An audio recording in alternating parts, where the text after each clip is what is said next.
It's time for Side Scrollers with me, Stuttering Craig. You decide when you lose, not other people. And Blabs. I like pickles. And co-hosted by our friends from around the internet. Today with RazorFist. They want to square that circle so airtight that there will be no contrary opinions whatsoever. And now, broadcasting from our homes, it's time for the #1 gaming and entertainment podcast on God's green earth.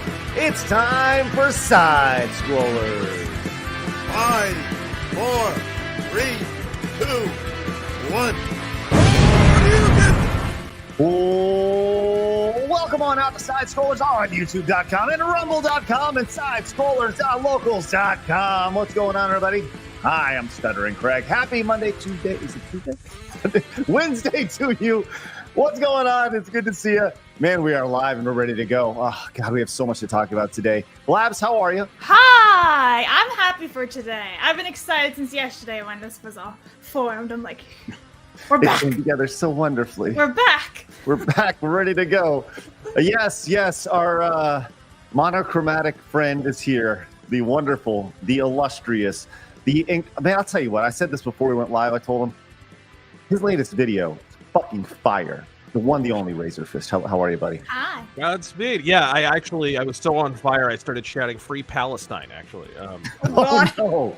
Oh no! No. Here we go. Godspeed. Oh, there it goes. There it goes. We got ourselves a narc. Hi, Craig. See, I figured I had to come back. I'd take a couple of weeks off. You guys decide to start GamerGate 2 without me. What's going on? Sorry. I'll tell you what, man. I'll tell you what. It has been talk about fire, man. It has been a fire few weeks. Ridiculous. Indeed. So much going on. First off, I think we do need to know. Give us an update. Let us know where we're at with everything. Show it off. We all want to see it. Yes, sir. We are in the final stretch on Ghost of the Badlands. I have a proof copy in my hands. We are getting set to. Actually, George just told me the other day he was heading to the printer. So it's we're all final. We're all packed. Probably next week and a half, I'll have a trailer for you, and we will have the full launch of Ghost of the Badlands. Nice. That's awesome. You know, we had George on a couple weeks ago to talk about, maybe a month ago or so, maybe to talk about the AI art discussion. And it was awesome. He was like, man, he was so fired up the entire time. Oh, yeah. You know, I totally get it. Like, we're dealing with like people's livelihoods and stuff. And gosh, you're going to have to deal with this, right? Look at YouTube. It's like 50% AI videos now, right? Yeah. Like, it's getting ridiculous.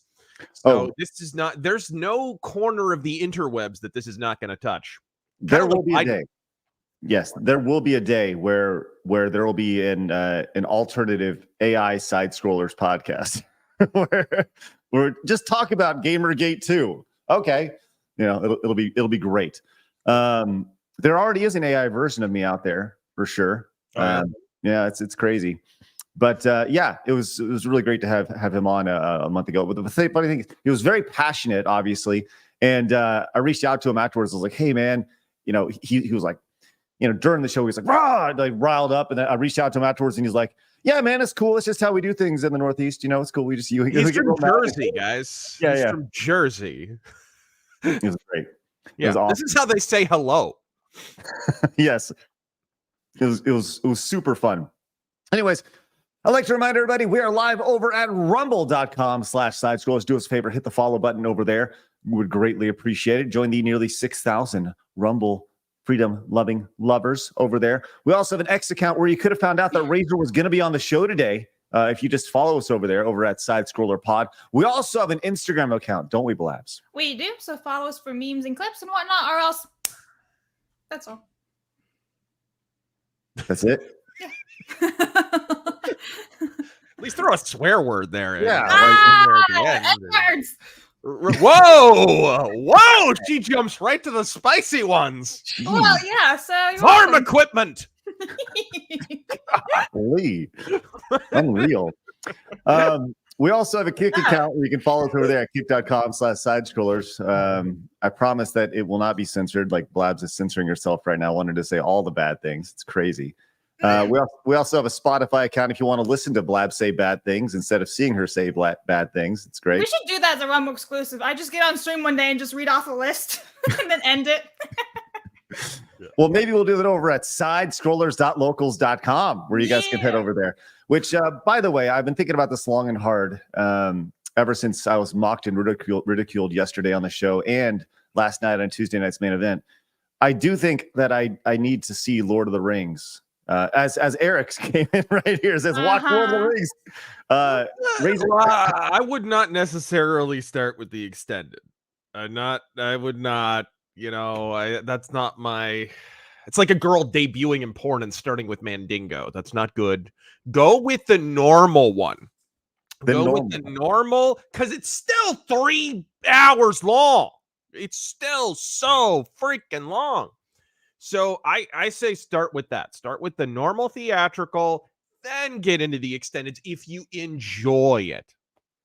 Well, everybody tells me that if I don't enjoy it, I'm a bastard. I'm a horrible person. Right? Like they say it's the best cinematic experience ever. Yeah. So how if I don't enjoy it, I'm horrible. So it's a lose-lose situation. Correct. So anyways, maybe we'll do it over on local. So if 10 of you guys would hop on over there, we'd really appreciate it. That's our goal every day. 10 new members. It's free to sign up over there. Also, but since you're already watching us over on YouTube, if you're new, make sure you join us. Hit the subscribe button. The 71,400 subscribers over here on Side Scrollers. Our goal now, Blabs has put it on the run sheet. 600 likes. We're currently sitting at 441. Let's get that rookie number up to that 600 right now. And of course, our goal is always 25 memberships every single show. We are in the month of March. We sold out all of our March shirts, which means we are moving on to our April shirt. Every single month, we will have a new shirt available for you guys. Limited edition. Blabs likes this one. It's available. I love it. There it is. I love baseball t-shirts. They're so cool. Yeah, the Side Scrollers All-Stars t-shirt, which is available right now. Link is in the description. We're only selling 100 of them, so go pick it up right now. Those will be up through April or until they're gone, one or the other. So go pick it up over there.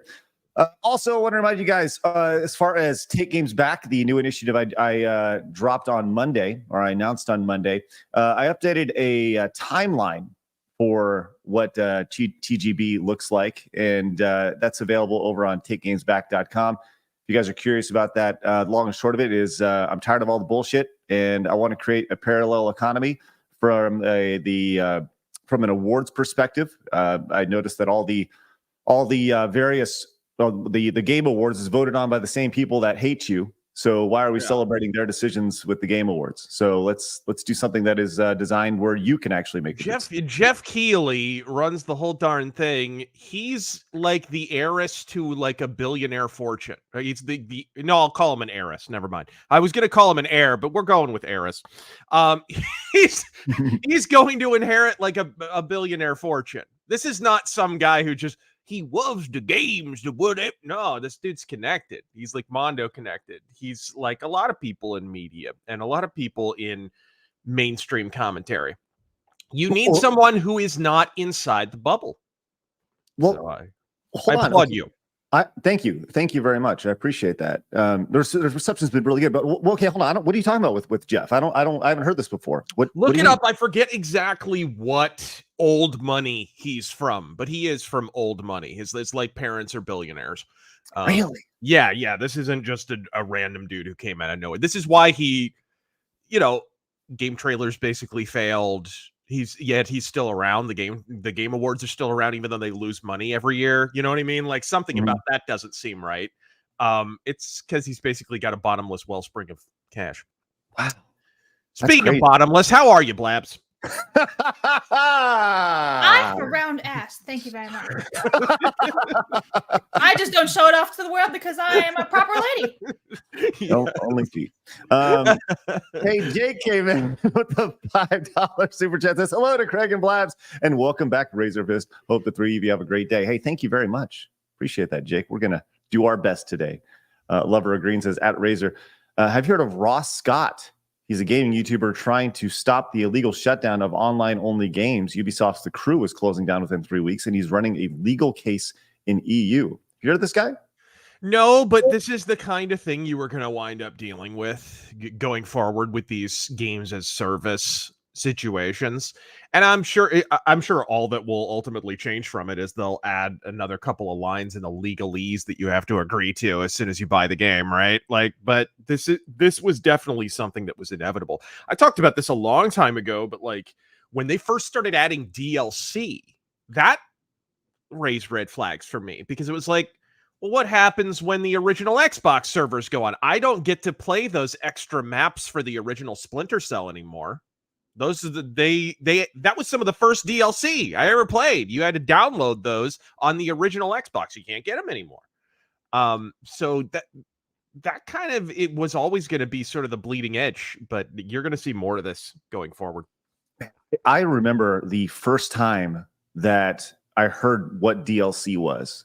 And this was the mid 2000s, I think. Maybe 2000. Tell me it was horse armor. I don't know. I don't know if it was horse armor or not. No.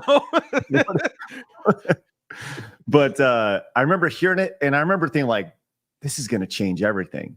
And it fucking has. It became the beginning of the microtransactions and games as a service. I mean, it literally changed the video game industry. And they just threw it out there, man. It's crazy. It's crazy. Hey, Tomac wants to know, so RazorFist, does Palestine or Israel have a bigger trigger? Okay, there you go. On what? A Zippo? Oh, boy. Jesus. BC says, Razor, ever hear of the genre white metal? Yeah. It's Christian black metal. Kind of interesting. I haven't heard of it. Bands like Horde or whatever. Yeah, some of those bands are really, really good. Emperor Creatine came in and says, from Jabba's palace to the Dune Sea, Tatooine shall be free. We must stop the genocide. What's wrong with you? The peace. I will no longer be a party to Genosian genocide. Mm. I don't even understand what's happening right now. Thank you, Emperor Creatine. Gakuum came in and says, the fact that there are people that did not watch Lord of the Rings makes me realize that it did not come out yesterday. Bro, over 20 years. I can feel myself aging in real time. So old. I know. I'm going to turn to dust. Magnum Norris came in. Okay, here's how old those movies are. Are you ready, gang? Yes. I watched The Two Towers, my favorite of the trilogy, by the way. Paul? At a drive-in theater. Oh, I've never been to one. It's not sad. They're awesome. You should go. They sound like fun. They're a lot of fun. Wow. Yeah, it's a really unique experience. They have a couple of them in the North Texas area, but I don't. Last time I went to one was pre-COVID, which you would think they would have like killed during COVID. They did. They did. The few that are still open and a couple opened during COVID. They did. They cleaned up during COVID, but I imagine that kind of went away afterward. Right. Zach came in and says, rip Broly legs. The fighting game community lost a great inspiration yesterday. Our torch burns a bit dimmer today. You will be missed. I'm not familiar with Broly legs. Yeah, I've heard the name. I was a little bit active in the fighting community back in the day. I've definitely heard the name, but yeah. Bummer. 60 Watt says, I want to buy this month's shirt, but I'm kind of, super ripped. So I would have to cut off the sleeves. 60 Watt, I think there are some larger sizes available for you super buff guys. Yeah. So, They come in moo-moo sizes. Matthew says, welcome back to Razor. Did everyone see employees of Kotaku and PlayStation getting upset about the Milquetoast RGT85 response to Sweet Baby Inc? Did you see this? So our RGT85 had, the long and short of it, the journalist at Kotaku was playing the victim game, and he posted a meme that just says like, "Woo woo, I'm a victim." Play the pretty much saying she's playing a victim, right? Yeah. And then this PlayStation PR guy came out and was like, if you associate yourself with this type of person, you know what you're getting into. Speaking of RGT, and he was just posting a funny meme. And I think that RGT is slowly kind of waking up to the bullshit that's happening. in the industry a little bit. And Many such cases. Yes, it's very much it's because he's like, what the fuck? You're gonna like he's still trying to play the nice guy and stuff, and I get it, You're never going to be able to, dude, whenever you try and sit on that fence, you're going to rack yourself on it. That is always how it works, but he'll learn his lesson. Yeah. He's a good dude, man. He's a good dude, and these people will stop at nothing, even if he's like, I'm sorry, it'll never be enough. Yeah. Lord Spleech says, how is Blabs a proper lady when she has the lotion by her pooter? Blabs, can you show everybody the lotion next to your computer? First of all, it's because it's really winter and I have really bad dry skin right now. So I have this. Look at it. Healing hand cream. I don't understand what's so wrong. I even have like Tylenol. Okay. I have headphones. I got like honey stuff here too. Look at this, right? Like I live here. This is why she gets to say the farm equipment jokes, because she's got skin that's ashy. She's got that ashy skin. But it's March. It's not winter. It's March. You see outside my window, it's like there's like inches upon inches of snow, and it's still snowing. Yeah. I'll need to take a look at the Guam weather these days. Go for it, bro. Go. It's like she looks out the window. It's Dune out there. Yeah. Mm-hmm. Magnum North says, thank you, Craig, for creating a platform for me to say RazorFist is lame for not liking Dark Souls. I stand by my convictions. Oh, man. Most of them for assault. That's awesome. Black Shirt and Jeans over on Rumble says, Razor, I love your first 2 books, but I missed the Kickstarter for Ghost. Any chance it'll sell copies once the first run is done? Yeah, when the big announcement trailer will have a link that you guys will be able to pick up your very own copy. It will be a second printing, though, so you won't get quite the same cover. It'll look a little different. It won't have all the same stuff, but you will be able to buy a copy of the book from our publisher. Awesome. Yeah. Captain Billy says, we got RazorFist in the house. We're going to have a hell of a party now. God fucking speed. Tyrant came in and says, Craig, thank God you're back. All Blabs did last week was drop N-bombs about the Harry Potter and bully Polish people. Oh no. What did I miss, Blabs? Not a whole lot. It's fine. She was running around unscrewing their light bulbs. It took 14 Polish people to go put it back up. I can say that because I have some Polish in me, so it's all right. All right. General Duality says, let's get Razor. Let's go. Razor's back. Can't wait to read Ghost of the Badlands. Hi, Blabs and Craig. Thanks, General Duality. Appreciate that. Kratos says, Blabs has a box of tissues in the background, too. Oh, she sure does. Look at that. What's wrong with having tissues when you sleep? Don't you ever get stuffy noses? Why does everything come out to be so bad? Allergies. Seriously. Right. Tomahawk came in, says, with the $20 super chat, says, so with some game servers shutting down, how many endings of games are lost now? Like Asura's Wrath, trapped in DLC jail. Right. Yeah, it's crazy. Not only that, but God, what happens with the games where you buy a hard copy and then the hard copy has like 2 bytes of data on it, and then you have to download the game? It's like 80 gigabytes. Okay, what happens when those servers go down? Right? Like, I'm sure that's happened already. Well, I'll say this. Speaking of gigabytes, I downloaded 70 gigs. 70 gigs for Helldivers 2. Oh, no. Good God. Oh, no. 70 gigs, man. Yeah. Like, what do you expect? I don't know. Like, this isn't Metroid, Craig. That's a lot. That's a whole lot of fascism. That's a lot of For democracy. data. Yes. Yes. It's great. I don't know. I feel old man yelling at clouds. Yes, that's literally right now. Oh my God, it was 70 gigabytes. My Metroid's only like 5 megabytes. Nissan says, Craig, double down. Double down, Craig. Watch The Man with No Name trilogy on Steam instead. Stand up these fantasy nerd tyrants. That's good. Go for it. Leafy Feather says, hope you buy back Screw Attack. That'd be great. By the way, the 80s NeverEnding story only covered half the book, so a remake is actually pretty reasonable in the case. Wow. Well, we're going to get to that in a little bit. Thanks, Leafy Feathers. That's interesting. Yeah, I don't know, Razor. I mentioned this on Twitter. I want to buy back Screw Attack with Rooster Teeth falling on his face. I don't know if you saw that.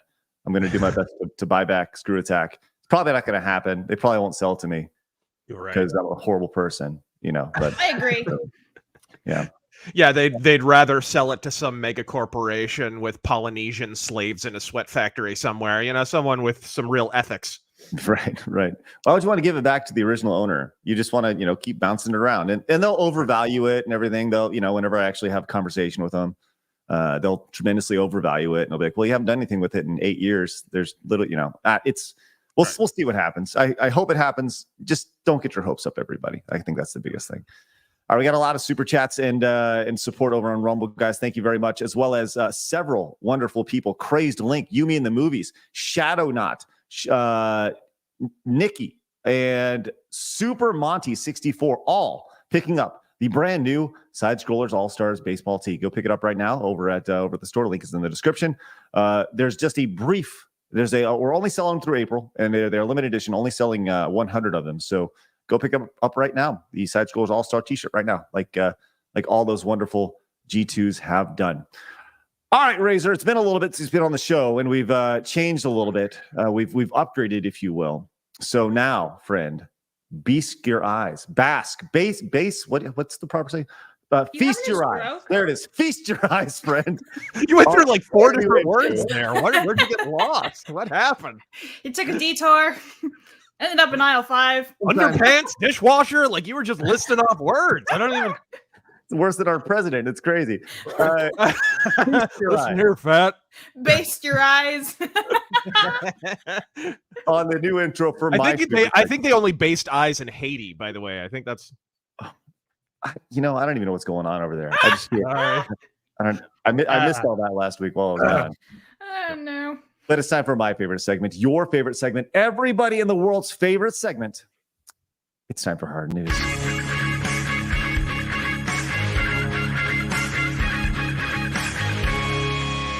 Hard News. All right, some quick hits before we get into the good stuff. We got some real quick hits here. I think we talked about James Bond with you, Razor. Are you a James Bond guy? I am. Yeah. More so of the books, but yeah, definitely of the movies. I have my chosen James Bond. I actually only a couple of years ago finally went through all the movies. I had not seen more than a handful of them. Do you have a favorite? Man, everyone's going to make fun of me. It's View to a Kill. It's View to a Kill. I love that movie. Music. It has a great theme song. Banger. I think Roger Moore got better the more ancient he got, and Christopher Walken's amazing. He's the protagonist of that film. He wants to destroy California. I love that movie. Wow. Look at it now. Christopher Walken would be a hero if he wanted to destroy California. Yeah, right? Wow. I didn't know that Christopher Walken was in a Bond film. I haven't seen them all, so I don't know. Yeah, he was a great Bond villain. Oh, man, he looks like a great... Oh, man, I got him pulled up over here. He looks like a great Bond villain right here, man. This is crazy. Oh, wow. Yeah, you got to watch this movie, bro. Was this, I'm guessing, like mid-70s? It was the last Roger Moore movie. It was like 85. Okay. God, he looks great. He looks like a really just horrible piece of shit. He's not. He's the hero of the film. No, he is. He looks horrible. But I love it. Well, apparently they're honing in on the new James Bond. Have you heard this yet? I have, yes. Okay, I would love to hear your thoughts on Aaron Taylor Johnson is the guy's name who they're looking to play this right here. Are you familiar with this actor? Not really. What was he in? Avengers. Yeah, they say he okay, Blabs, you were saying he was in Avengers Age of Ultron. He's actually Quicksilver. The one who dies, he all the bullets, you're like, we didn't see that one coming. But yeah, that one. I thought he was fairly forgettable in that. At least Quicksilver was for me. Well, yeah, that's because he was in there for like 10 minutes and they killed him off. And that's okay. I don't mind him not being that big of an actor, because James Bond usually blows an actor up, right? Like it's usually a thing where it elevates them to the next level. I'm okay with that, right? What did Daniel Craig do before Bond, right? Like he was in a bad Tomb Raider movie. Like that's what he did. So yeah, my main issue is, what is this dude, like 12? Well, he's been, I mean, if he is Kick-Ass, and I think he was Kick-Ass, and chat can help me with this. Yeah. I enjoyed Kick-Ass, the movie itself. They made a couple of them. You said he was Labs. He was Dave Lizowitz or Something whatever. like that, yeah. Okay. And he was born in 1990, RazorFist. So not 12, but So Yeah. But still, has anyone at Eon even read James Bond books? The character's supposed to be like middle-aged.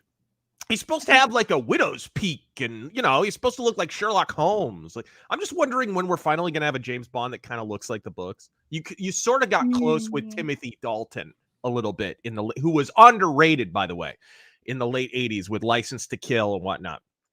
But like this guy, granted, you want to go a little bit young because like by the end, Daniel Craig went from ruggedly handsome to looking like a basset hound's ball sack after it's dipped in ice water. But I have to believe you could get somebody older than the age of a zygote. Come on. Well, the thing is, they need somebody young enough to build around and make 5 more Bond films about. Yep, that's totally what it is.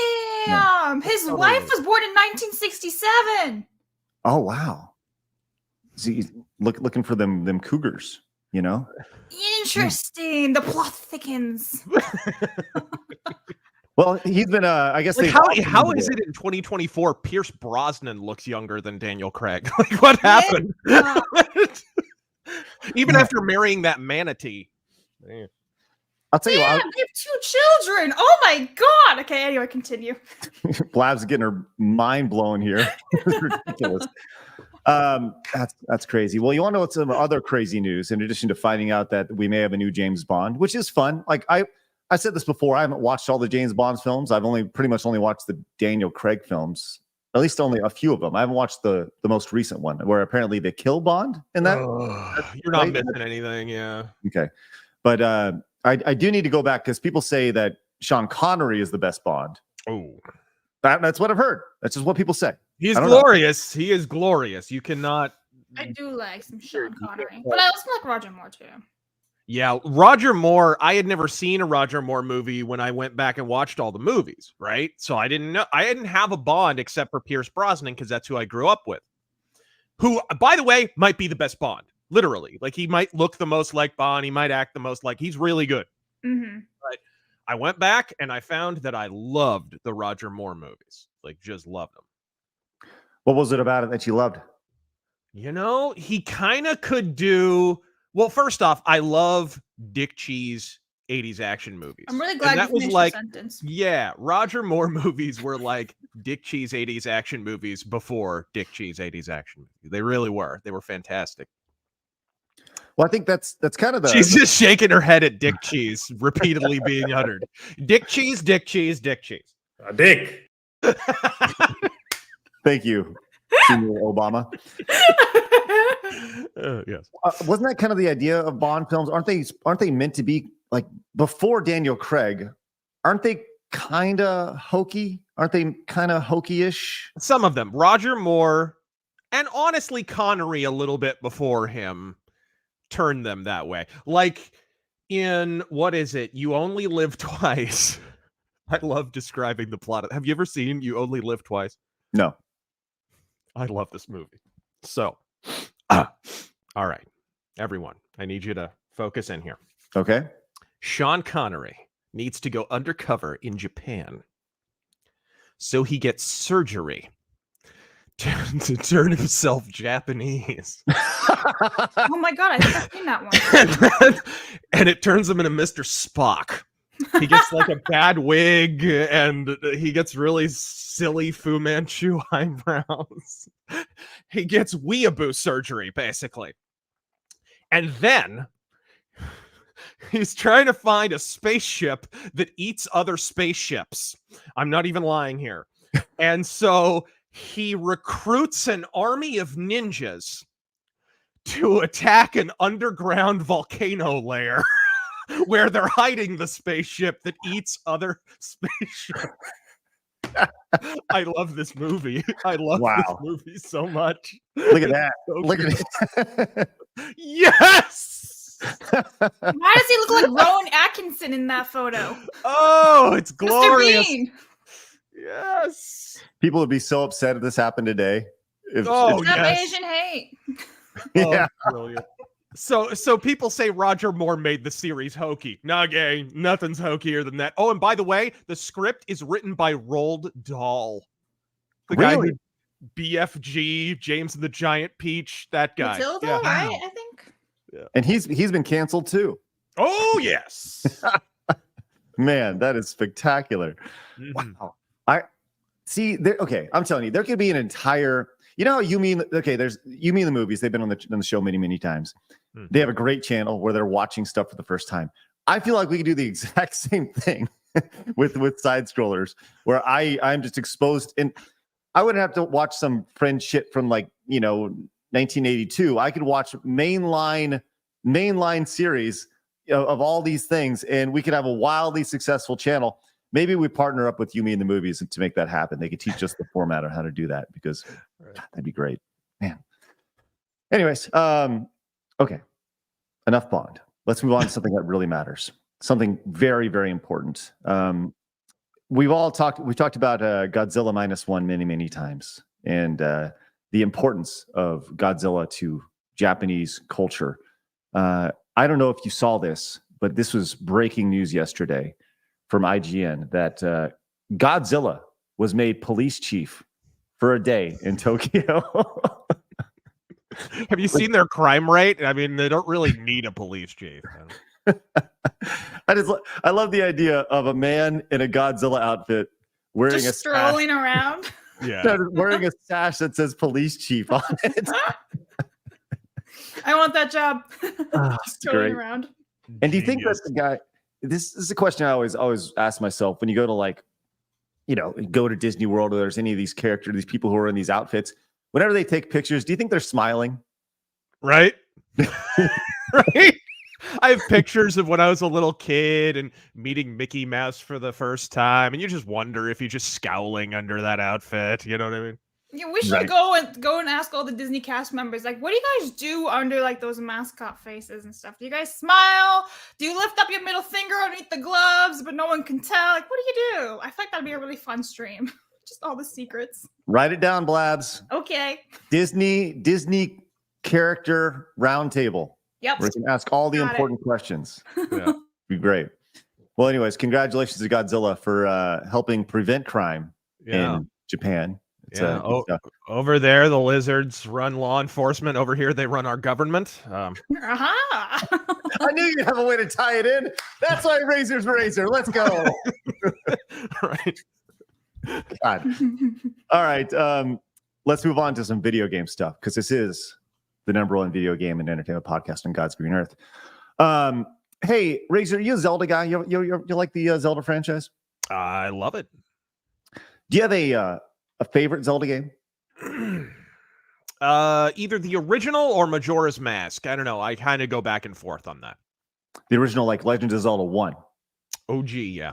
Wow. Okay. What are your thoughts on Zelda 2? I don't hate it. I remember playing it back in the day. I couldn't really figure it out when I was a really small kid, because games like that are a little complicated for a 5-year-old brain or whatever. but I had fun with it. Right. Well, apparently, Shigeru Miyamoto, the man behind the Zelda franchise, has come out and admitted that the second game is bad. He says it's not good. He doesn't like the second game, and you saw this back in the day. I just thought this was like a fun little quick hit.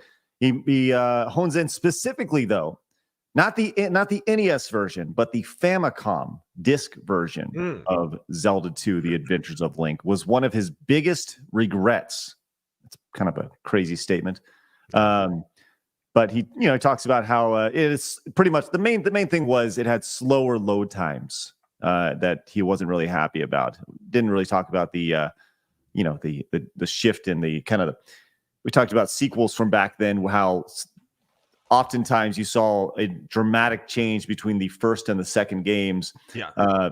Because there was no standard at the time. They wanted to change things up, and then oftentimes for the third one they'd go back to the traditional formula, as you saw with like A Link to the Past or Mario. And Mario, yeah, exactly. But I just thought it was kind of interesting to see that this video game god Shigeru Miyamoto has actually admitted that he hasn't done excellent work on everything. Well, to be fair, he kind of hated Donkey Kong Country too, so take it with a grain of salt. I'm still in the middle of playing DKC 2 right now. Did you play? What a classic! What an absolute classic! All three of those games, 3 less so, but all 3 of them are fantastic. Well, and that's the one thing I've heard over and over again is the third is the worst one. I'm in the process of playing through. I played the first one, 100%ed it, playing through the second one right now.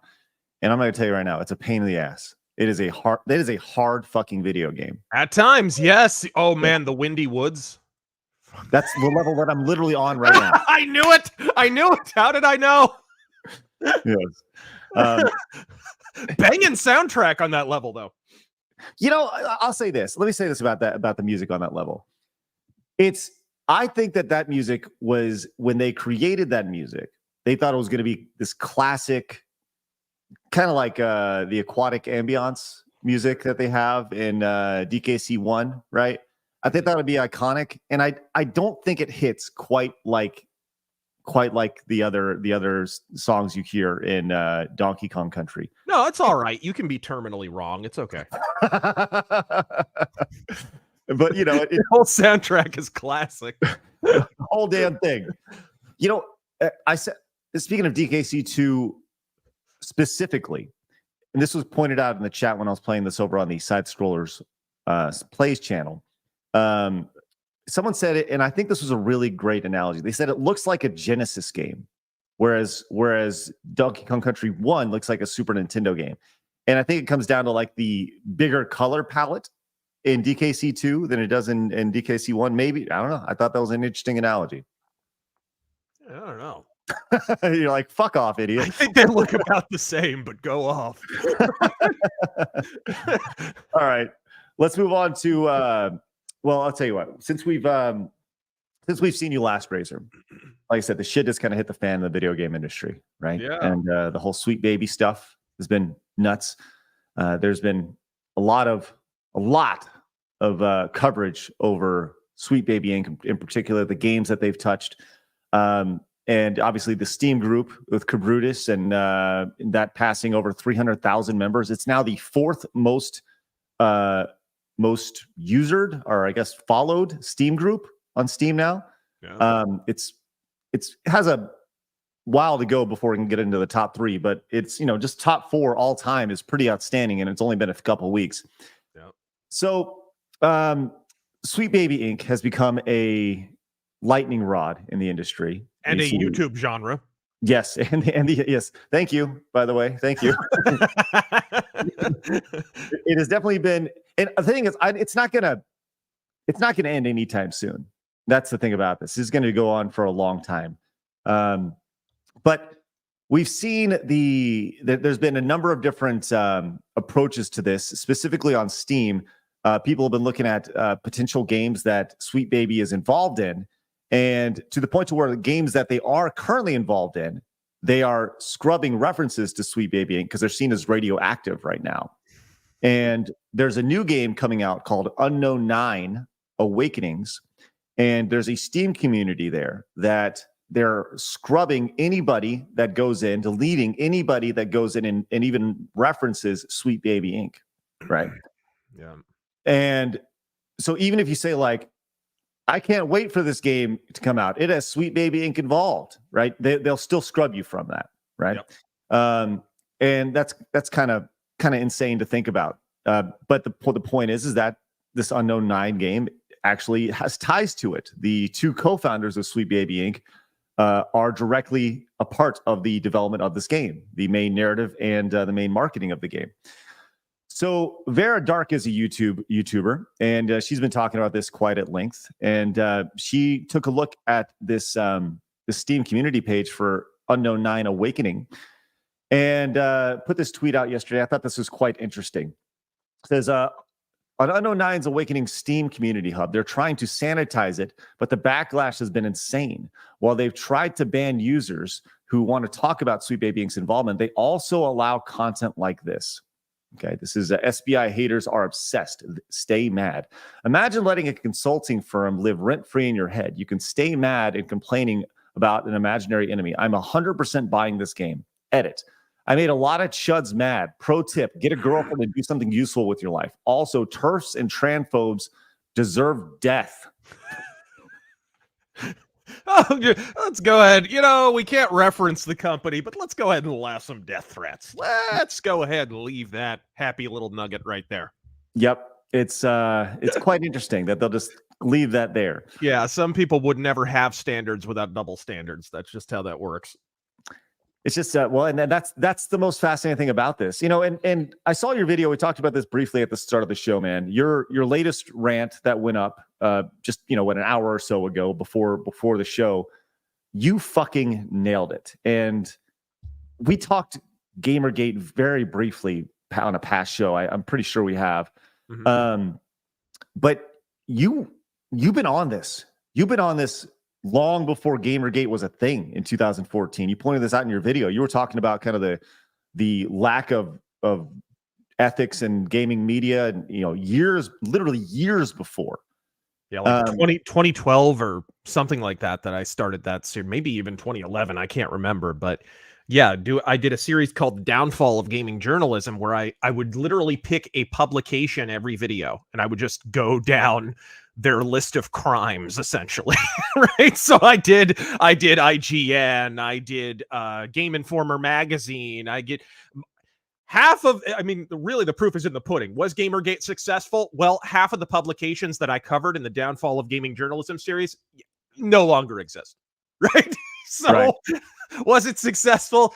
I dare say yes. But yeah, so I kind of got on that early, and then GamerGate happened, 2 years later.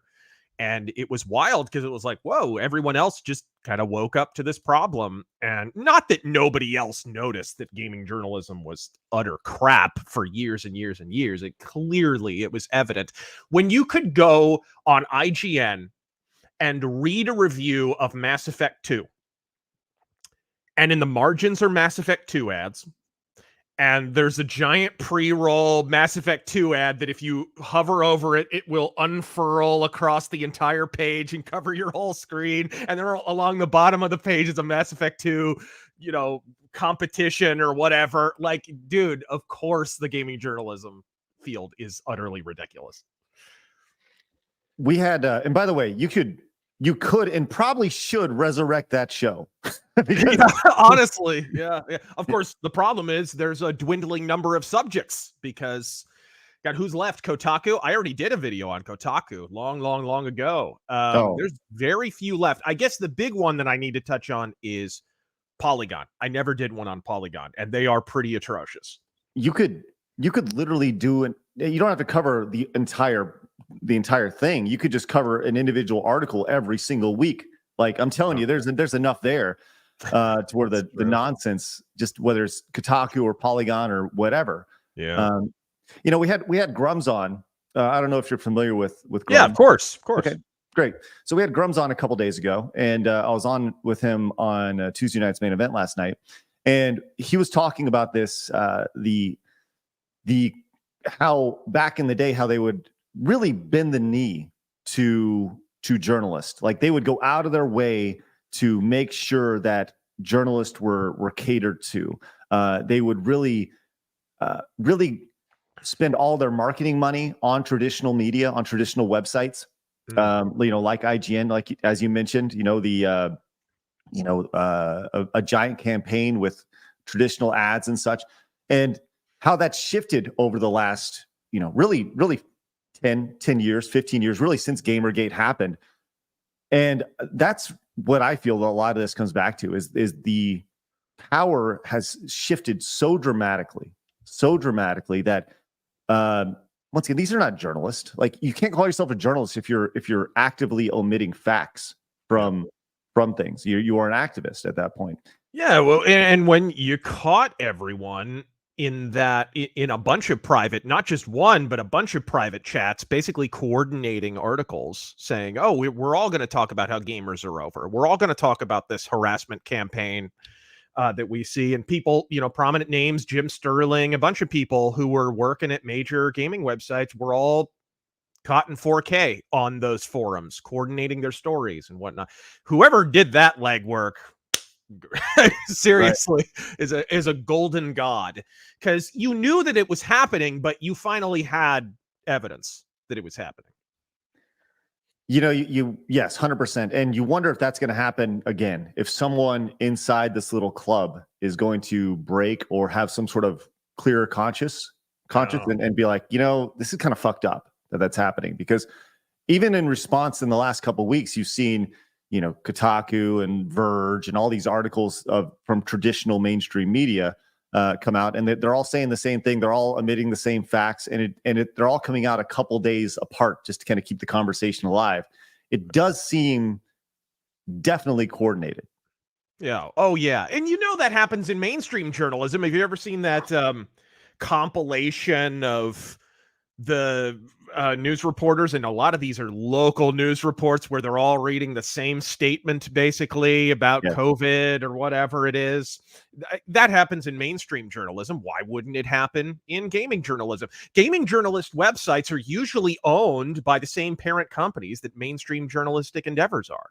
So it stands to reason they would follow the same dearth of ethics. You know, the crazy thing about this, the reality of this for a lot of people, specifically from the journalist perspective, is that they're hanging on because they don't have anywhere else to go, right? Yeah. Once they're done being a journalist, they'll just go into PR or something. They're going to leverage their friends inside the industry, right? But a lot of them are retreating to YouTube. Some of the more bought out ones you're seeing, they're now opening YouTube channels. I won't name names. You all know who they are, but they're all kind of retreating as the ship sinks. You're seeing a lot of former IGN people starting YouTube channels. Right, of course. But and that's the thing is, will they be successful? Because that's my thoughts on this, is that if you're really good at what you do, you'll be able to swim on YouTube because it is a giant ocean of content. And if you can make it on YouTube, then you're good. If not, you know, then you were a hack at what you did, you know. Yes, there's a game when it comes to YouTube, and you have to play that game, and I get it, right? But just like there is in video game journalism and such. But yeah, man. So anyway, please, have you been to IGN? Games is about the only thing that's not on that website. Well, like, hey, our favorite Game of Thrones characters. Like, that's every article, for Christ's sake. Yeah, I literally just read an article from IGN this morning about the Acolyte, and they were praising The Last Jedi in that article, and I was like, exit. I stopped reading it. I was like, okay, no. IGN is where I go for all my outdated TV news. Speaking of, I like The Last Jedi. Was that the one with the red sand? Yeah, he said that to me. I have it in writing. Yeah, well, I don't care enough to not like it. How's that? How is that? Is that good? I don't know. I don't know the characters or care enough about it. Ignorance is bliss. It's fine. I get it. Cool. Yeah, right. I don't. What do you want from me? Right. IPs. Culture yourself. Lord of the Rings, Star Wars, Harry Potter, anything. God. Here's how bad it is. Luke Skywalker dies by turning into a fart. Yes. He does. Yeah, he does do that, doesn't he? He just kind of like disappears into mist. Yes. Just and off he goes. Yes. Oh, rough. Matt says, "Don't be a scrub, Craig." Oh, hold on. Sorry. Yeah. And I don't think so. Leave me alone. That's bullshit. Right. All right, let's go to our next story here, man. Which I can't. Fucking A. I saw this today, and this, you know, Blab sent me this. Blabs, would you like to recreate the Twitter DM conversation we had when you sent this link over? Yeah, I think it was something along the lines of, "For fuck's sakes," and then you're like, "Motherfucker."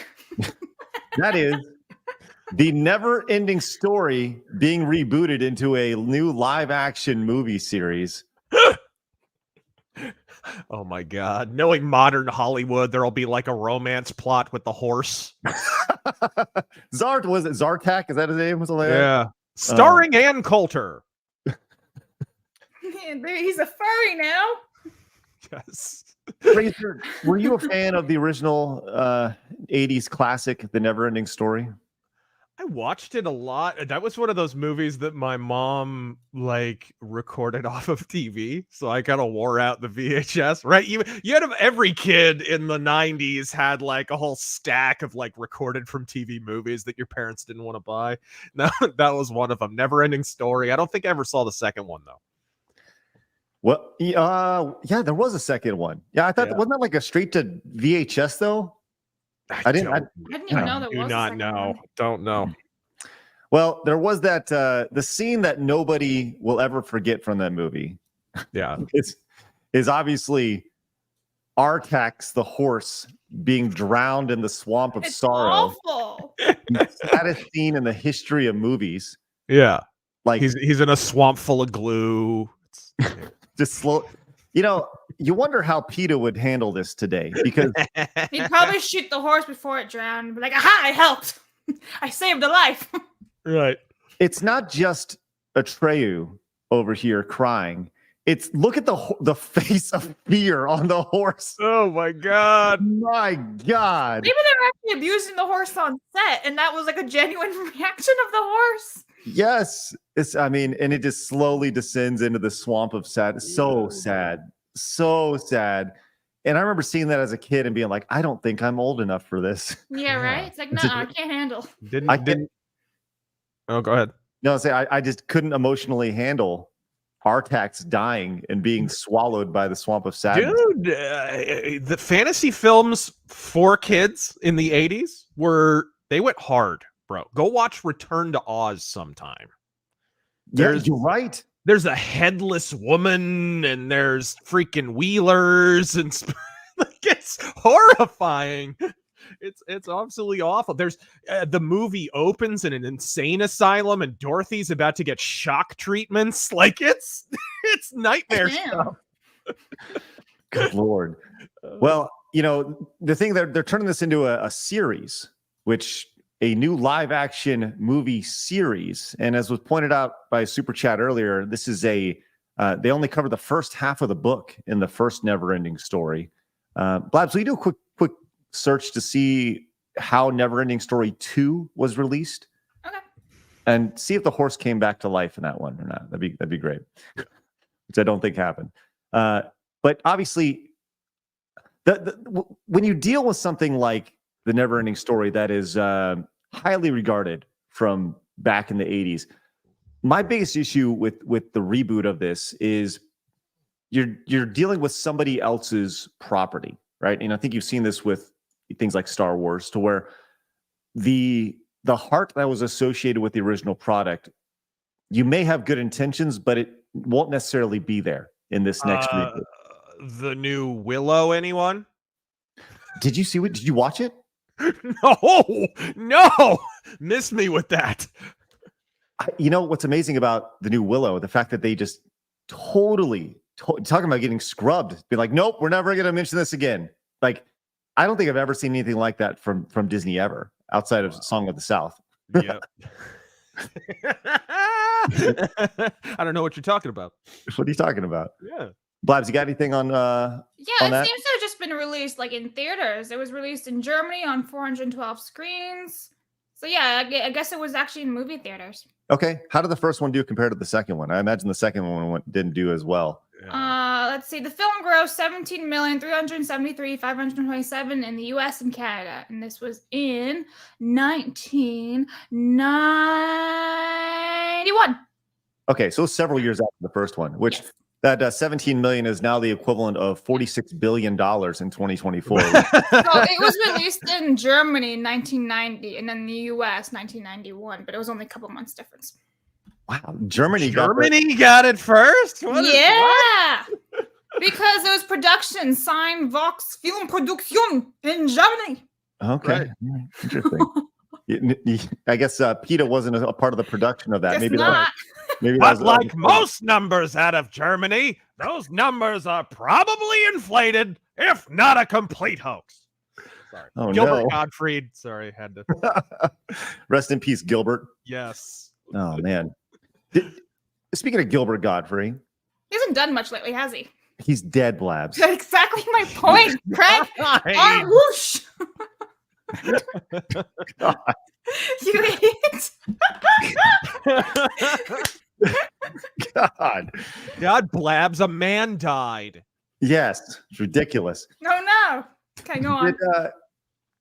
Was his real voice wasn't that scratchy, right? He actually had like a real that voice. was his real voice. That was 100% his real voice. Yes. Mm-hmm. Was it really? Oh, yes. Okay. Have you not seen the Aflac commercials? Yeah. Yes, I have seen him on stage. Yes, I have. All right, let's go back to some video game stuff. Rest in peace, Gilbert Godfrey, and the NeverEnding Story coming soon. Ubisoft tweeted this out yesterday. As look, we're really excited about this. Can't be more excited that conversations with in-game characters are about to get more real, according to Ubisoft. Presenting our research project, Neo-NPCs, a new kind of NPC that uses generative AI to really talk to you. Discover how our team of writers and developers are coming up together in this exciting experiment. Discover how our writers are coming together to remove their jobs. Like, right. What? To be fair, there are very few computers on planet Earth I wouldn't trust to write a better video game script than Ubisoft. Like, seriously, I think it'd do better, like, given the job to a graphing calculator at this point. But... They'd make Stephen Hawking sound interesting. Right. Wow. This is you can get some great AI scripting like this. Hi, you must be Nelson. I can't believe you're finally here. I'm Bloom, your future teammate in the Resistance, by the way. It's telling you what's going on. By the way, that's how real people talk. That's how real people talk. Oh, yeah. That's right. Hi, Razor. I'm Craig, your future co-host of Side Scrollers, by the way. Why do they all talk like the Windows paperclip? Right, get all clippy over here. Hey, gang, I'm your AI companion. Guy. Yeah. I figured we could spend some time together to check out if we have a compatible vibe. And how long before the FBI starts using this? You know, hey, why don't you list what guns you own? Like, I want to find out if we're compatible or not. Yeah, you don't happen to attend any militia meetings, do you? What's a list of your fears? Well, you eloquently responded over here, which I believe. Yeah, I believe you did ratio them. Did I? I believe so. The real NPC. Well, I'll let you read it in your voice. Ah, there we are. Yes, the real NPCs are running your company, Ubisoft. There you go. Congratulations. Seriously, have you seen an interview with any of the writers at Ubisoft? These people couldn't write a knock-knock joke on a popsicle stick. No wonder they're being replaced with computers. It's pretty fucking hard to do. I'm not gonna lie. A knock-knock joke on a popsicle stick. Dude, look at the plots of the last several big Ubisoft games, like Assassin's. You can see the agenda too that's inserted. I was just thinking about this the other day. Like Assassin's Creed Mirage, highly trained thief encounters girl boss who trains him to do Aladdin roof gymnastics. Ghost Recon Wildlands, highly trained mercenary encounters girl boss who trains him to do Tom Clancy crap. Apparently, all an advisory figure at Ubisoft or in a Ubisoft game really needs is fallopian tubes that work and politics and a worldview that doesn't. Every single game follows the exact same formula, dude. Assassin's Creed. If they released a Splinter Cell game, his advisory figure would once again be they'd probably replace Allstate guy with a chick. That most likely. What's her name? What's the chick from Splinter Cell? Do you know? Did either of you guys play? Not off my head. Grimm's daughter. She would be the advisory in a new Splinter Cell game. Well, I guess these guys are literally writing themselves out of a job by writing the AI code with the very, by the way, Neo-NPC. That you can't think of better branding than that for your AI. I'm just saying it's kind of an odd thing. Let's go to a little bit of controversy here in the video game world. Everyone loves a little controversy. This is good stuff. As apparently, look, we've talked about Palworld. Have you had a chance to play Palworld, Razor? No, I actually haven't. I downloaded it, but I haven't played it yet. Well, I'll tell you what. I played about 3 hours of it, and I realized I loved it so much I hated it. Right, to where I've never played that type of game before. Kind of the, Crafting. I went in and played it, and I was like, I just kept wanting to play it. I kept wanting to play it, which is why I hated it. And but I enjoyed it a lot. But the success behind the game, and it's obviously definitely tempered over the last month or so since the game's been released, but the success of the game has created some envious conspiracy theories in the video game industry from a Naughty Dog developer who says the game has somehow cheating. It's somehow cheated. Yeah. So this was quite interesting. He said, my gut is telling me Palworld was made nefariously. I have no proof, just dev intuition. What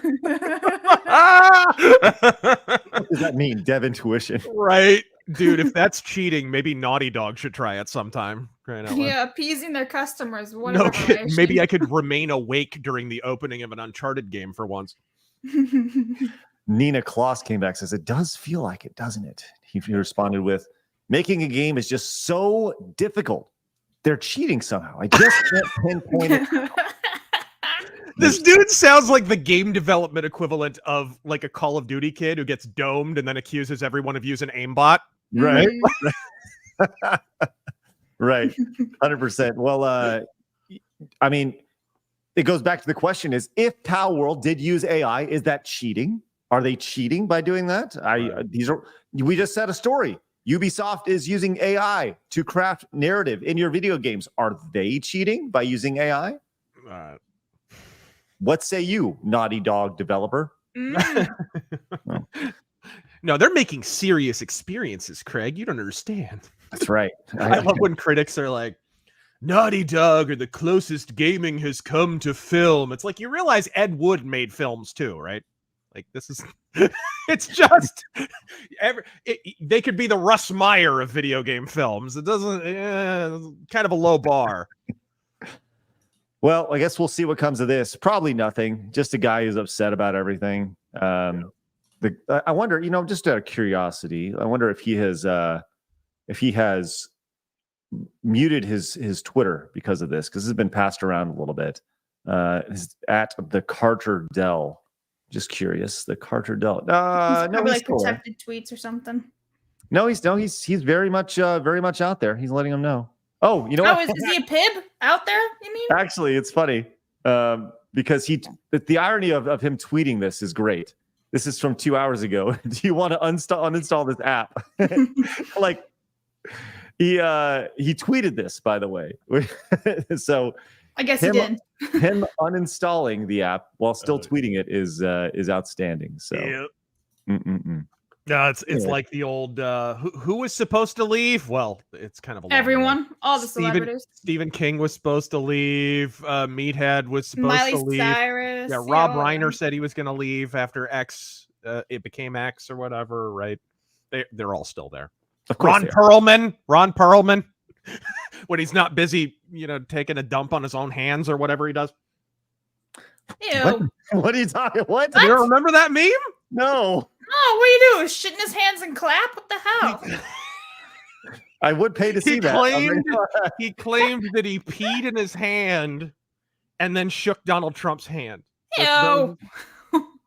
Hey, little Dottie, I peed in my hand and then shook her hand. What do you think of that, little Dottie? That was. I like the idea that he did that like 3 weeks before. He just peed in his hands 3 weeks. It's like this is two separate statements. I peed in my hand, and then I shook your hand. Like there's a big time frame between the two. Nasty. Yes. Anyways, well, for more Ron Perlman news, keep it here on Side Scrollers. Yes. All right. Speaking of controversy, let's go to the beacon of video game journalism, Kotaku, for this one. Did you guys see the news with all the Apex Legends stuff over the last few days? This is kind of interesting stuff. I like Apex Legends. I've not played it in months. If I got back into it, I'd probably be horrible at this point. But there's a big Apex Legends tournament over the weekend as these pros were playing the game, and just right in the middle of the matches, these pros were getting their accounts hacked. And they were recognizing this as it was happening, where it says one pro player was given aimbot, The other one was gifted wall hacks. These people are going in the middle of these. It's a $3 million prize pool event. As these guys are going in, I'm a ping. right in the middle of I knocked him there. Wait, what the fuck? I'm getting hacked. So you can tell he's being hacked because he can see everybody where they're all at on screen. I'm getting hacked. But, I know. Sure. Can you play the game? bro, I'm getting hacked. I know, but can you play? Yeah, but it's cheating. The fuck? I know. Sure. I know. What? So anyways, in this $3 million prize pool, these guys are getting hacked. So they had to suspend the entire tournament because of it. I don't think we've ever seen anything like this. Like, were they getting hacked, or did they just not hide their hacks? Are we sure about that? It's like, I'm being hacked. I have an unfair advantage. They need to take tips from Nadia how to, cheat in style. Yeah, right. I don't know. Press X to doubt, maybe? I'm not sure.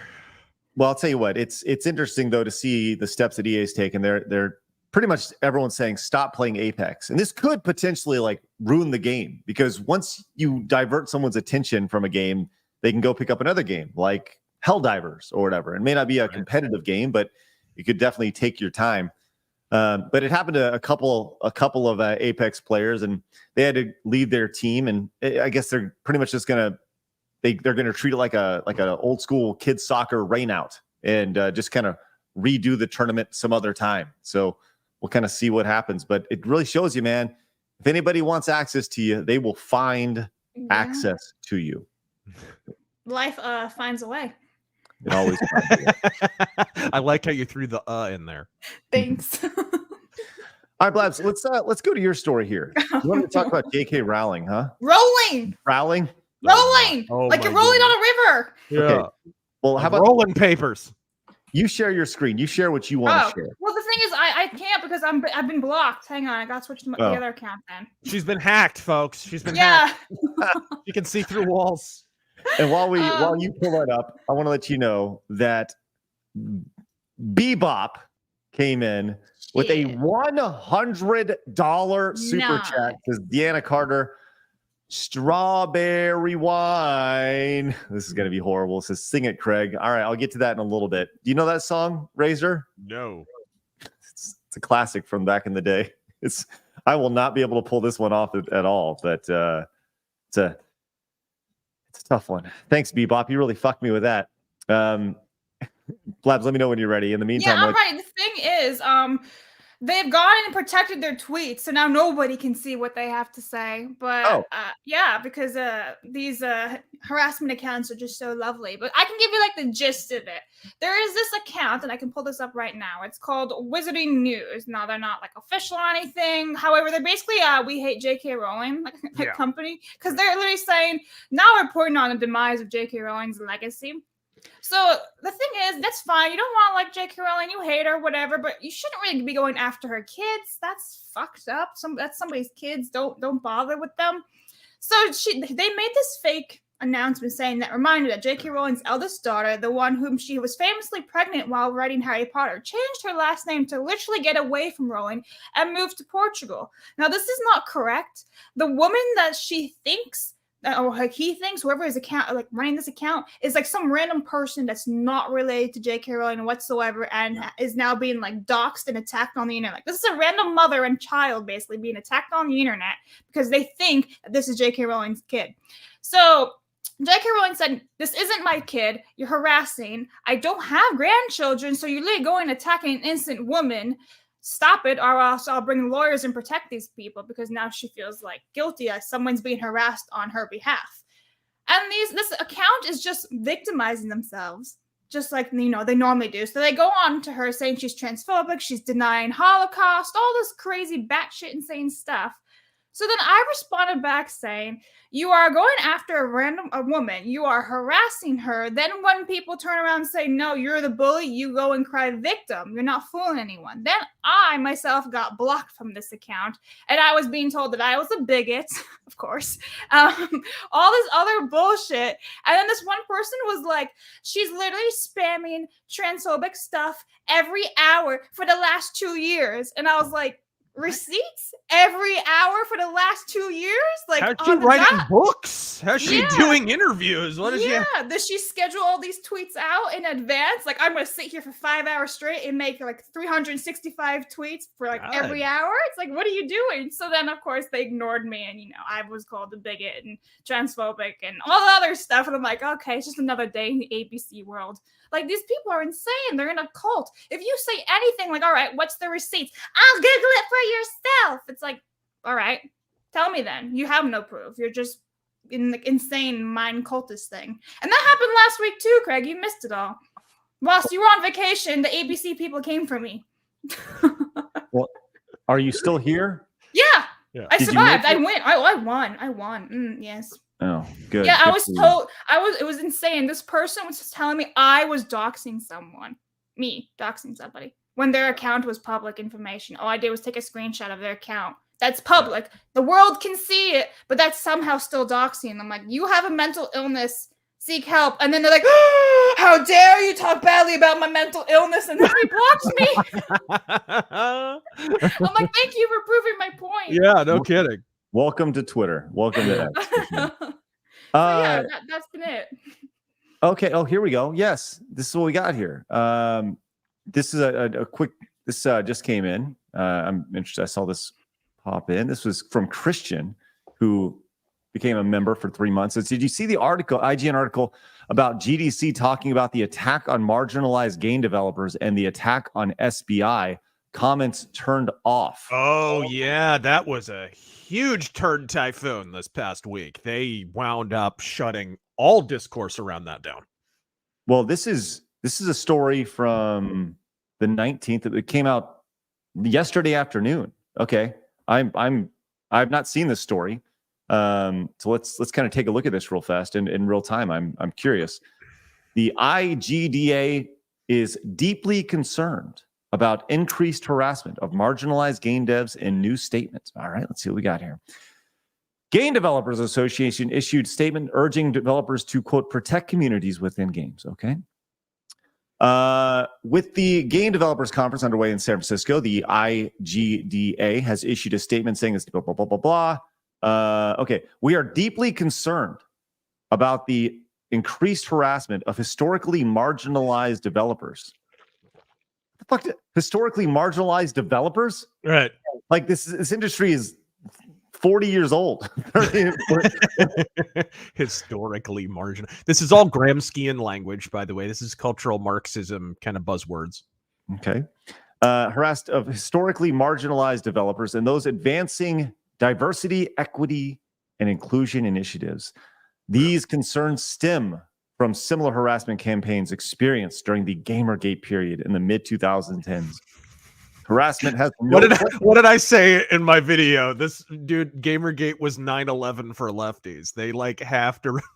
It's funny because people were kind of making jokes about how it's GamerGate 2, but the reaction of these people, the reaction of the developers and the industry itself is what turned it into GamerGate 2 because they couldn't shut up about GamerGate, right? So everyone was like, oh, I guess it is GamerGate 2. Okay, let's go with this. Harassment has no place in games or the game industry, and we must create a safe, welcoming, and equitable environment for everyone. Oh, here we go. The IGDA didn't cite it by name. Its statements come amid the ongoing campaign directed at Sweet Baby Inc., a narrative development company whose stated goal is to tell better, more empathetic stories while diversifying and enriching the video game industry. Sweet Baby has been a focus of harassment on X, Steam, and elsewhere as users have posted lists of games the company has worked on in an attempt to discourage inclusion initiatives in games. Wow. This is considered harassment. They have been a focus of campaign as users have posted lists of games the company has worked on. That's considered harassment now. Fucking A, man. Fucking A. What are we gonna do? I don't even understand.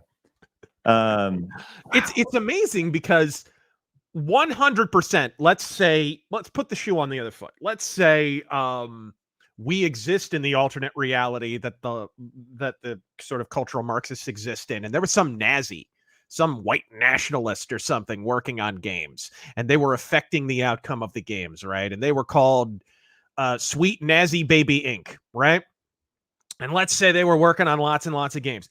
Does anybody doubt for a second that they would make a list of any companies just like that, the Sweet Nazi Baby Inc., that they would have a Steam group and they would get them fired from their job and they would harass their entire extended family and children, and all of this would be permissible culturally, right? Yet somehow just having a list and saying, hey, here's the games they work on. They're making these games really, really bad. This connotes harassment, doxing, whatever. Nobody's docs are actually out there. They're just saying, hey, they've worked on these games. And oh, hey, by the way, that's why video games have credits, so that you know who worked on them. What is this? How is this harassment? Well, it's just so funny because you can make a Steam group, and we said this last week, you can make a Steam group of literally anything. A list of all the games, Star Wars, done. Yep. Somehow that can be considered harassment to these people then. It's like, huh? Yep. Anything can be a list, and it's all just harassment. It's wild. Yep. I go back to, people say all the time, they go, we were in a better place 25, 30 years ago in this country when it came to, relations and kind of the victim mentality that everybody has today. Yep. And I turn to the Sega Genesis as an example of this. When people say, we want diversity in video games. Where is diversity in video games? Well, let's look at Streets of Rage 2. Here we go. This is about as diverse as you get. And here's your character select screen. Right. Did anybody complain? What's the game? The third one where there's an Asian robot guy? Like a fucking kangaroo? Like what do you want? Like, yes. I don't understand.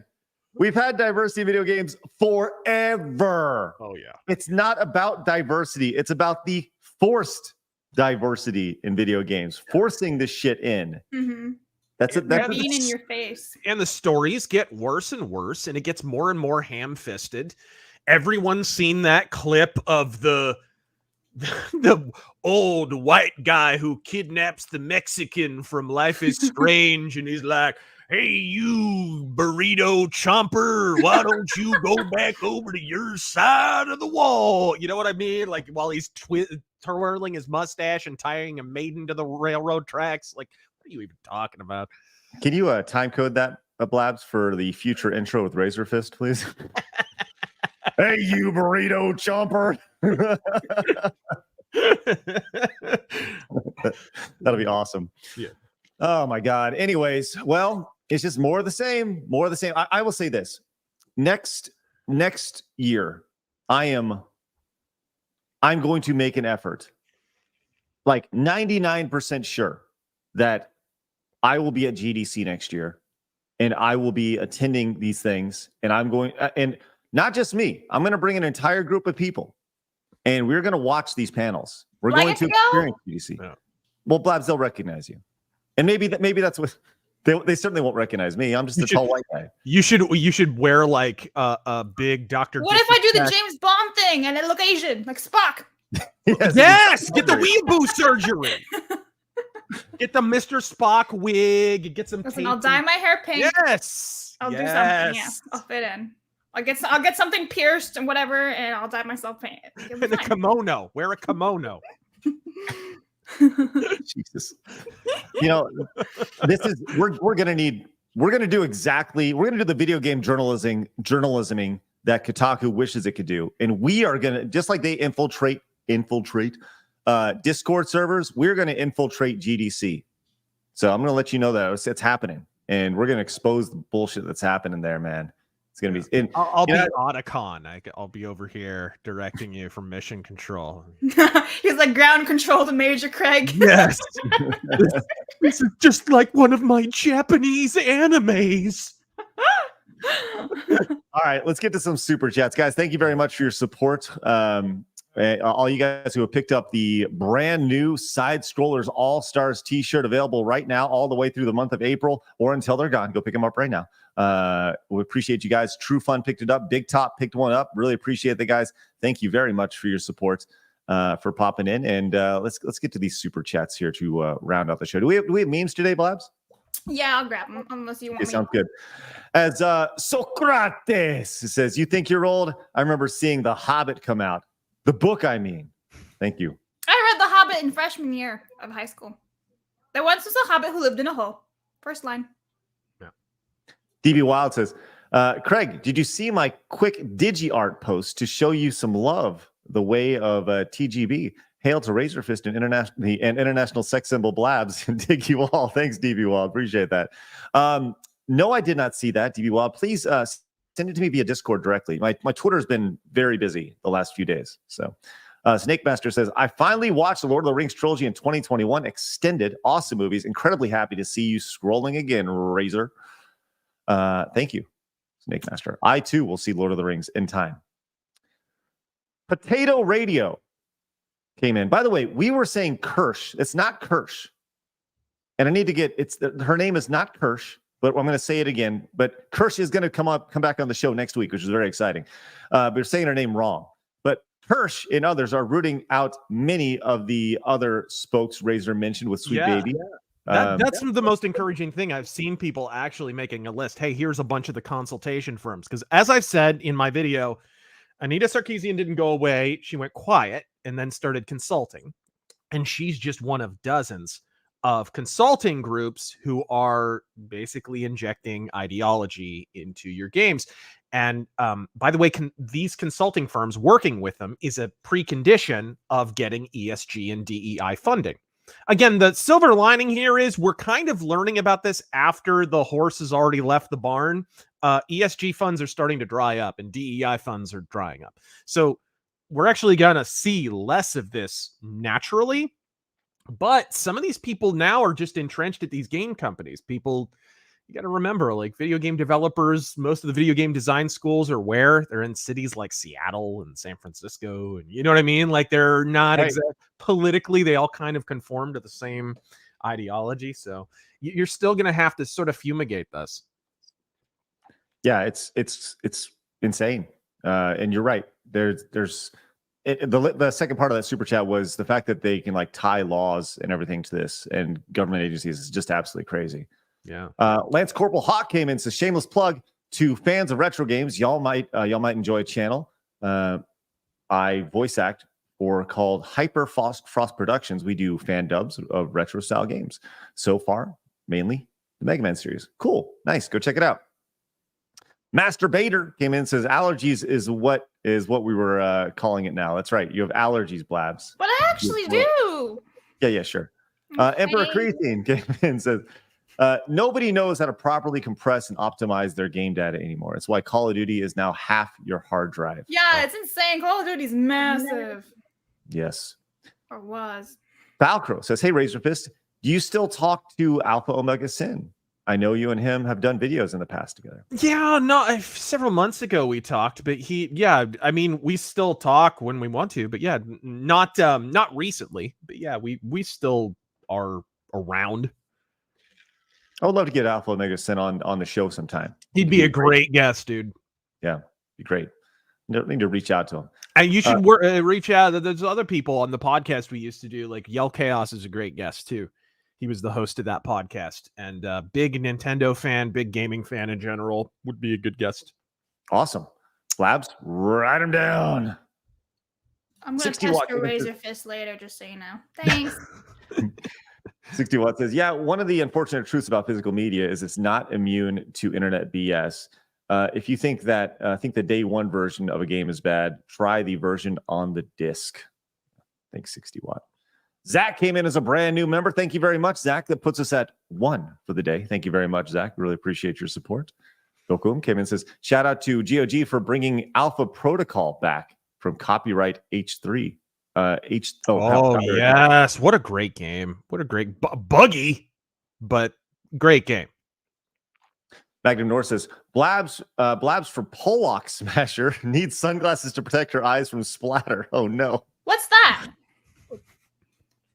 What's Emperor Creatine says every time Kick-Ass gets brought up, I immediately think of Nostalgia Critics Kick-Assia and the much better version of it, Punch Dikia, featuring the dulcet tones of the amazing Dr. Fellatio.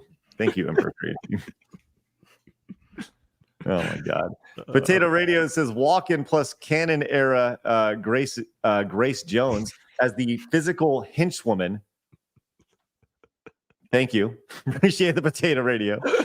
What are you giggling about over there? He called her a canon era. It's Conan. Grace Jones. She was in Conan. Canon? Grace. He's referencing View to a Kill. Mayday. Right. Mayday in A View to a Kill is Grace Jones. Look, sit there, look pretty, Craig. I got this. Lultz is 4 to 5. Native American accent. 70 optimized gigs. Western devs were here. Thank you. See, look at that. Craig wasn't that hard. Lance says James Bond peaked with Moonraker. Dirts is Kings for 20. Razor, how dare you? You Only Live Twice is the best Bond movie. I agree with everything you said. Also, it had the best Bond girls. And when are you going on Kirsch on with Razor? She'd go well with Razor's style. Yeah, that actually. Oh yeah. Mix. Kirsch and Razor would be a banger for sure. Mm-hmm. All right, Lieutenant Cyber. There's a Windows remake of Zelda 2 that is really sweet. I watched Pro Jared play it. It looks great. Thank you. All right. Initial C. I genuinely enjoy Zelda 2. I've heard it described as feelings like a new album by the same band, and I agree. The game over screen is legendary. Yeah, the game that is probably the best thing about the game is the game over screen of Ganon going. Rah, rah, rah, rah, rah, rah, rah. Great. I swear yours, Seal. All right, Elder Chicken for 10. Hey, as a chubby chaser, I often have trouble reconciling my taste in women with the current attitude towards fat women. What are your thoughts on chubby chasers? You don't have to run very fast. I don't. It's true. But like, does that just mean you like fat people? Is that what that is? A chubby chaser? What do you do? Just ring the dinner bell? How does that? Tina, come get your dinner. Right? Sweet. Anyway, so that's awesome. Hey, you like what you like, you know? Ain't nothing wrong with a little bit of thickness. Craig likes them thick. Socrates, Bramble Blast is the greatest song. What is them, Blabs? What is them? What's that supposed to mean? Aren't you a Zeezer? You said so yesterday. So I'm assuming you like more Zeezers. Caesar, that's right. Maybe just like Caesar's Palace. So I read that one. I read that one just now. Is the greatest song. I'm going to read it. 60 Watt came in, says the entirety of the DKC2 soundtrack is bangers. That's objective truth, brother. Oh yeah. Well, come join me playing it later today over on the Side Scrollers Plays channel. Have you ever watched my Michael Jackson mythos? There's a couple songs on the Donkey Kong soundtracks that are just straight up stolen Michael Jackson songs, which I love. It's awesome. Rimdog says, Razor, some quick hits. Alan Rickson, Reacher, as Doc Savage, the Crimson Tide Silver Surfer dispute. Ooh. Kirby or Mobius? Oh, Mobius. I don't even like Kirby. To me, it's Buscema versus Mobius. That's the real debate, and that's a tough one. But Mobius, for me, Mobius is the greatest comic artist that ever lived. And I don't know that actor. I haven't watched Reacher. He's a big buff guy. Beard says, I just want to be left alone. Why won't they leave me alone? Leave my hobbies alone. Leave my kids alone. Leave my work alone. Please, I beg you. Yes, Beard. We understand. We understand. Lieutenant Silver came back, says, there's no such thing as hypocrisy with leftists. Thanks, Silver. Appreciate that. Zed came in, says, and once again, the real brave behind the keyboard. They're real brave behind the keyboard or in a crowd, aren't they? Of course they are. That's right. Bebop, once again, I'm going to be singing Strawberry Wine in just a few minutes. Alundis says, Razor, saw the new vid and laughed when you roasted Walsh. Reminded me why the only host I still like is Knowles. He had the best take on DW on Trump's campaign. Guys, he's got a 50% lead. The other candidates don't matter. It's true. It was over months before it was over. Let's be real. Durnus came in and says, new Bond married to an older woman, Barbara Broccoli. So you're saying there's a chance. Barbara Broccoli has basically just been casting James Bonds that she wants to bang. Let's be real. Okay. Like, The Daniel Craig, she couldn't have been slobbering any harder over that dude when she cast him. That's why you remember the first promo shot of him was him in a Speedo coming out of the water. It was like, all right, Oh, Barbara yeah. Broccoli. Right? Barbara Broccoli, settle down. Settle down, lady. Eduardo Pena came in and says Broly Legs was the top Chun-Li player in Street Fighter. He had a medical condition. Dude played using his face. Chad amongst men. Wow. What a stud. Wow. Using his face. Oh, I'm sorry to hear that. It's rough to hear. Broly Legs, rest in peace. Hal says, fun fact, the book story genuinely is never ending because it continues through you, the reader. Oh, the never ending story. I see it. Thanks, Hal. The real never-ending story was the friends we made along the way. Remember creating never-ending story starring Hand Coulter and Vosh. Yeah. There you go. Right there. Oh, Yep. dear. Thanks, Star Phoenix. Appreciate that. Christian, once again, appreciate that. Yes, all the comments are turned off on that SBI article. 60 Watt came in and says, do y'all remember Legend with Tom Cruise and Tim Curry? Glorious, dude. When was that released? 85 is the movie that Ridley Scott made after Blade Runner. So one of the best fantasy movies I've ever seen. So good. Mercenary says 3 never-ending story movies. Okay, get this, Craig, you never seen it, right? No. Tim Curry plays Satan. Oh, wow. It's incredible. I like Tim Curry and Home Alone too. Tim Curry. He's Like- glorious in that. Mm-hmm. He just looks like a smarmy guy, you know? Yeah. Like he just looks like a villain. He's got that face. It's true. Oh man. Apparently he also has a medical condition. He does, but thank God he's starting to recover a little bit, which is good.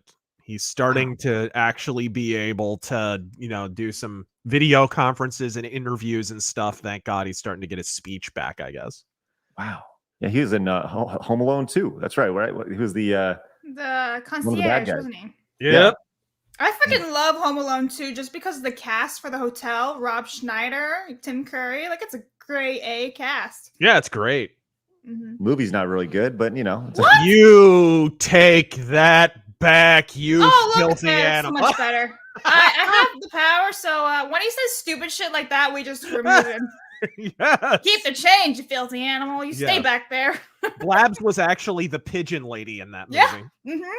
Yeah, well, I mean, that could have been Pierce Morgan for all you know. They look the same. They look the same. It's true. And you know what? That's what. You sit back there. You sit back in your little spot. Oh, wait. You know what we can do? Yeah, I was going to say we can make Tiny Craig. I'll read off some super chats. Can you back. do your little mosquito voice too, Craig, when you're down there? Just pretend to be me. Sure. All right. Uriah have the house right for $2. Oof! Oh no, I'm dead. Whee! Gilbert Godfrey. Yeah, he hasn't done much. Andrea, should I see the original Wizard of Oz before seeing Return to Oz? Maybe only because it does reference kind of the first book, which is the first movie is basically the first book. So, I guess you kind of have to know. Although everybody knows the story of Wizard of Oz, right? I would assume. Most people do. Perfect. Yeah, you sit back there, little bug boy. Just hang down here, guys. Hello, Mr. Shapiro. Good to have you on the show. Can you say my wife's a doctor? Yeah. He's short enough too. It's amazing. Yeah. Guys, I'm down here. Wait, can you say my wife's a doctor? My wife's a doctor.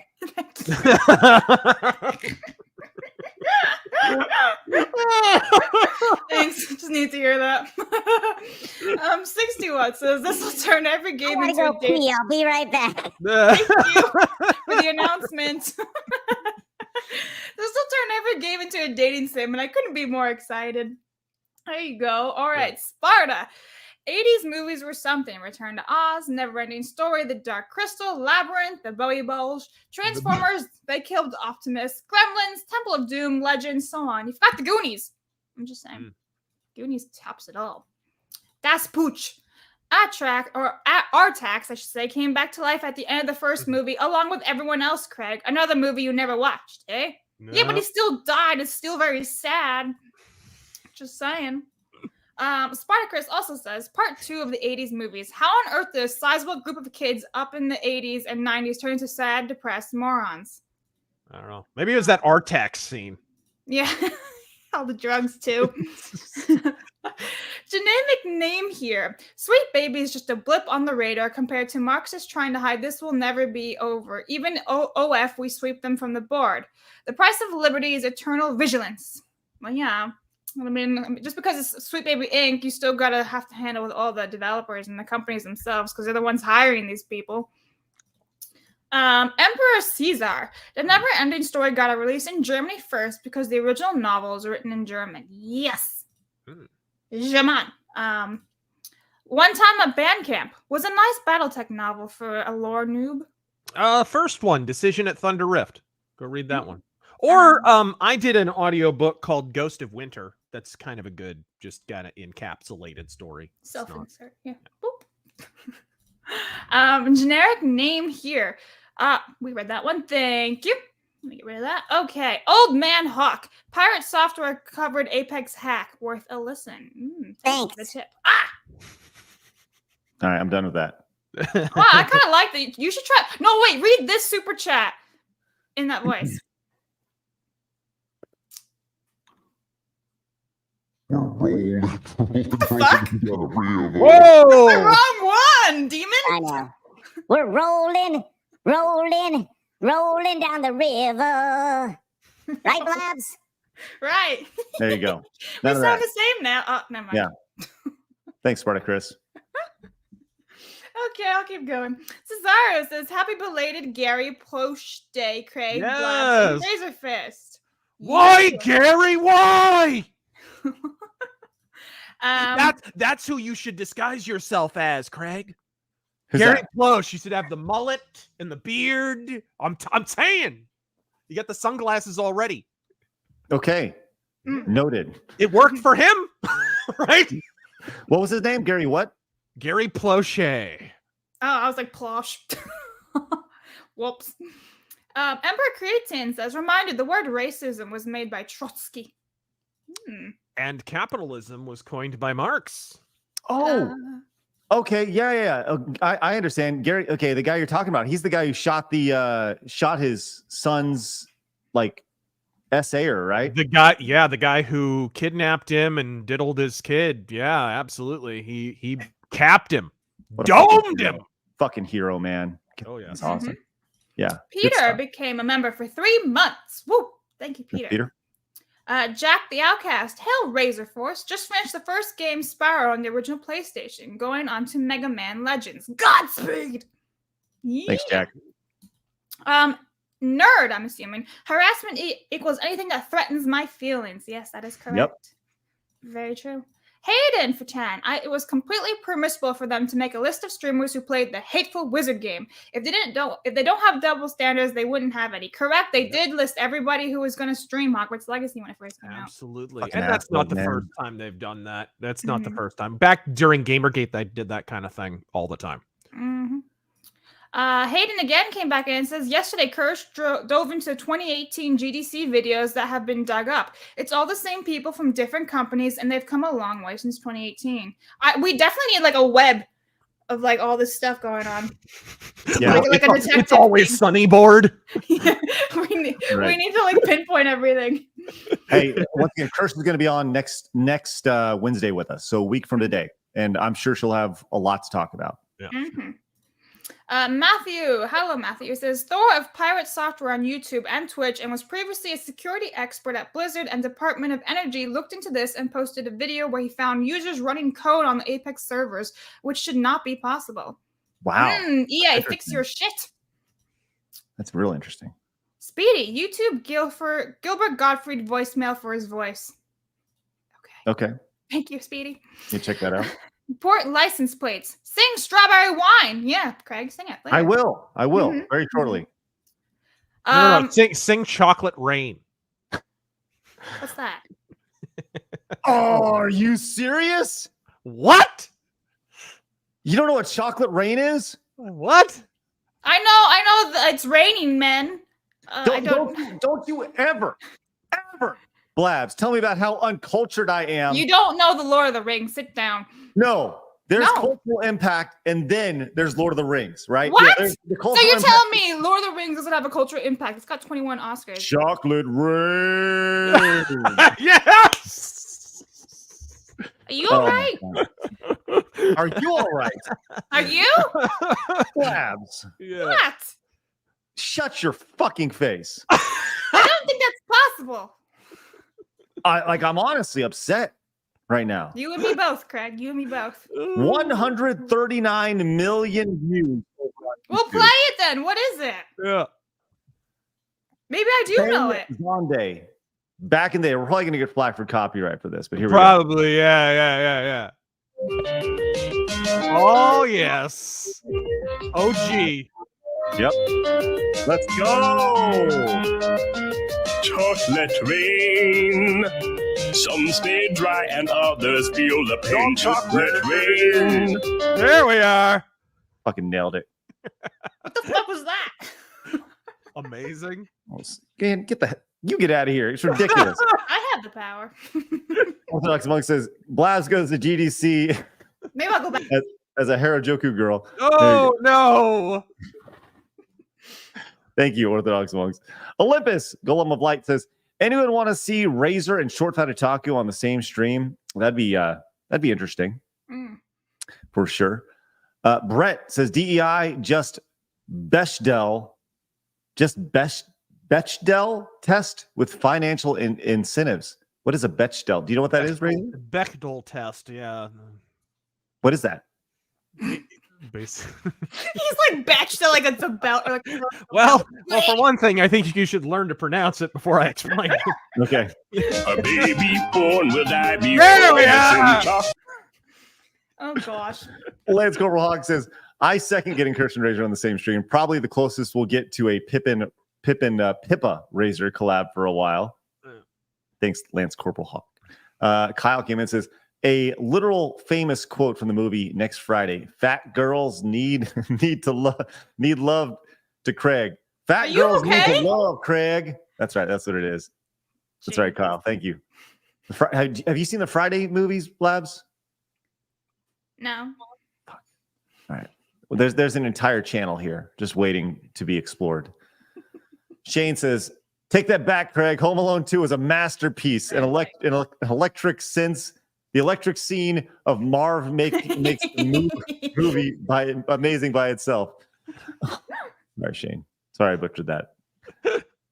Baron says, welcome back, Craig. Blabs, week 2 Electric Boogaloo win. Win, Blabs. I don't know. Also, is Gamergate 2 going to be a backfire for the industry or not? Too many normies who just don't care. Read neckbeardy boomer ideologue. Read Matt Walsh. Yes, for sure. Yeah. Yes, read Stuttering Craig, please. Elite Neo says, now sing this one, Craig. Here we go. We represent the Lollipop Guild, the Lollipop Guild, the Lollipop Guild. We represent the Lollipop Guild. Oh my god, he's gone. He was so high pitched, he disappeared. We wish to welcome you to Munchkin Land. You too can have a show on the Daily Wire. All right, let's do this. Excellent. I love that song, man. That's great. Into it says, Razor, when are you making a video on Final Fantasy VII Rebirth after the mess that was the game's ending? Yeah, I haven't played it yet. I'm ready to hear you rip a new one for Square Enix. I haven't played it yet. I reviewed the first one, which I was real happy with how that video turned out. But yeah, I'll probably review it. But whatever. Exclusivity is up in May, so I'll play it then, probably on PC. Emperor Creatine says at least 3 of the 5 guys are involved in SBI. Oh. The Major Spike says, I'm settling this by saying the both of you are uncultured swines. Oh no. Ha! Equality, man. In our own ways. In our own ways, for sure. We're all uncultured swine. Sagan came in with 5, says, I'm finally joining the PC Master Race, but I'm not touching Helldivers with that anti-cheat that makes itself at home in your system. I haven't heard about that. Bizarre Star says, for a watch along, I'd recommend something along the lines of Starship Troopers. Perhaps you get in the mood for Helldivers too. Well, I'm already going to be playing it, so maybe I'll get in the mood for the movie itself.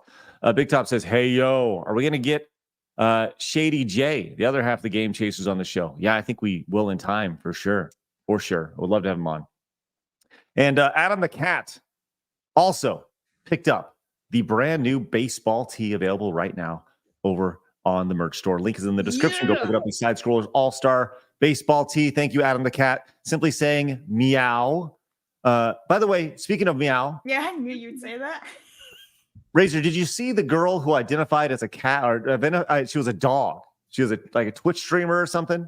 I've seen a few Twitch streamers that look like dogs, yeah. No. She identifies as a dog, Razor. Identifies. She says she's a dog. Right. Yes. Her name is Meow the dog. Yes. Her name is Meow the dog. That's what she goes by. Meowdelin, really. It certainly is 2024 in here. Mm-hmm. Yes. Blabs, did you reach out to her to see if the cat dog lady could be on the show? So her name is Meowdelin, which is like a pun off of Meow and Madeline. And she has a YouTube, a Twitch, an Instagram, everything. And I found her email and I invited her on the show, but I have not yet received a response. So I'll try again in a day or two and be like, hello, come bark with us. Yeah. Like, do you eat dog food? What's your favorite? Yeah. You know, like these are Taco Bell. $50 super chat and she barks. Left Cross says, oh wait, that's food made of dogs. Sorry. Left Cross says, have any of you heard of Tim Soret or remember the game The Last Night? If not, I can shoot you some autistic details, Craig. It might be worth something looking into. It seems to be a memory hold. No, I don't remember the game.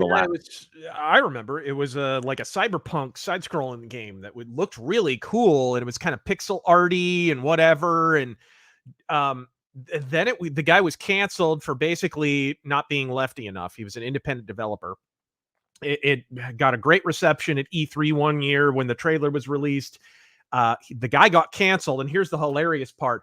All the indie hipsters who were bashing him for being a Nazi or whatever wound up stealing his style, making games like Dex and there's a bunch of games that ripped off the style of The Last Night, and The Last Night wound up getting stuck in development hell and getting canceled. And all the indie hipsters that were bashing him wound up cribbing his idea. Dude came in and says, Azura's Wrath is backwards compatible on Xbox. The DLC will be kept up because games on the modern stores, the DLC will be kept up for BC games on the modern stores when the 360 store shuts down. Games not backwards compatible are SOL. Thanks, dude. You're very passionate about that for sure. Shane says, we used to call dick cheese dick butter. Thank you, Shane. Appreciate that. Vlad, please add that to your vocabulary. Right. Dick butter. I prefer I can't believe it's not dick butter. Mighty Megatron says, Call of Shame on GayTube exposes these cheats all the time. All the major streamers all cheat, especially on Call of Duty. Thanks, Mighty Megatron. Appreciate that. And Shane came back and says, y'all may have seen this, but the ABC mob went after Ricky Berwick for posting a meme in regards to the trans monster in Dead by Daylight. Oh, These yeah, I people saw are real that. monsters. Did you see that the Dead by Daylight thing? Mm-hmm. Razor, did you see that? No. Lads, please pull that up while I read the super chats. I would love to see Razor's response to this. What? This is phenomenal. Captain Billy says, you know who need that? You know who need to know that I think about someone I will. Okay, thank you, Captain Billy. You guys, I can't read already. Please make your messages comprehensible to somebody who can't read. Like that's very sorry, Captain Billy. I fucked it up. I have it. Craig needs to go back to school just like Billy Madison. Hashtag today, Junior. Shane, don't mock me. Listen, here's the new enemy in Dead by Daylight, and apparently it was voiced by a trans actor who's now very upset. You are warned. Who's upset about? Oh! So what do they scan their whole body, or? And this is post-op, ladies and gentlemen. Yeah, this is the new Dead by Daylight villain. Yeah. Voiced by trans actor, like I said. Now this trans person's upset because and they want they're demanding reparations supposedly because it's not like accurate. I don't understand. But anyway, it's terrifying. It's definitely something for Dead by Daylight. Ta-da! So they kind of shot themselves in the foot with this one because they got all the pride flags in that game. And it's a fun game, right? But it's just propaganda. The end. Continue. Wow. No, I have seen that screenshot. I just didn't realize what it was from. Yes. It's really funny. Well, his tweet was sorry, fellas. She's taken. Right. If you were to search Ricky Berwick over on X, you will find the only thing trending with him, or the auto complete, is actually Ricky Berwick is transphobic. I love Ricky. Oh man, we've never had him on the show before. Oh, dude, that'd be great. He would hijack the whole show. You'd get I'm canceled. sure he would. Your whole channel would get shut down. It'd be brilliant. Oh man, Locals exclusive. Yeah, right. Here, by the way, here is the meme he posted. I think it got deleted, didn't it? Yeah, but people have screen capped it. Here's his. Here it is, Razor. Pretty funny. I don't know if you can see this or not, but here we go. Yes. He shouldn't have deleted it though.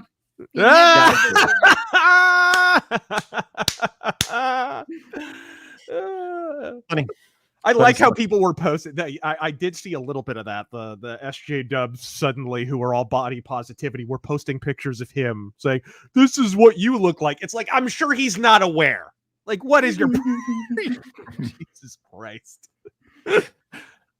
Black Shirt and Jeans says, I'm escaping from one place that hasn't been corrupted by capitalism. Space! Thanks, Black Shirt and Jeans. Kratos says, Craig got hit by a Goomba, and now he's tiny. Someone hit this man with a mushroom. Yeah, well, I'm big now. I'm back to being big, which is great. Kratos followed up with saying, Craig, can I just produce a weekend segment called Educating Blabs, where I show her all the internet lore she's ignorant of? Star Wars kid, leave Britney alone, shoes, Friday, etc. Yes. I know the Britney one. I even know Back at It Again with the white vans, and you guys didn't know that one. Craig. Captain Philly says, Silent Rob and Asoria on side scrollers. That better, Craig? Yes, Captain Philly. Sorry, I can read now. Boog says, hard reading is such much dyslexia does. That says suck. That's tough. Worthy One says, you've never seen Friday Blabs? What the hell? The Major Spike came in and says, if game companies were to move away from consoles, we would see a rise in home theater PCs, and PC case manufacturers tried to get more in that market.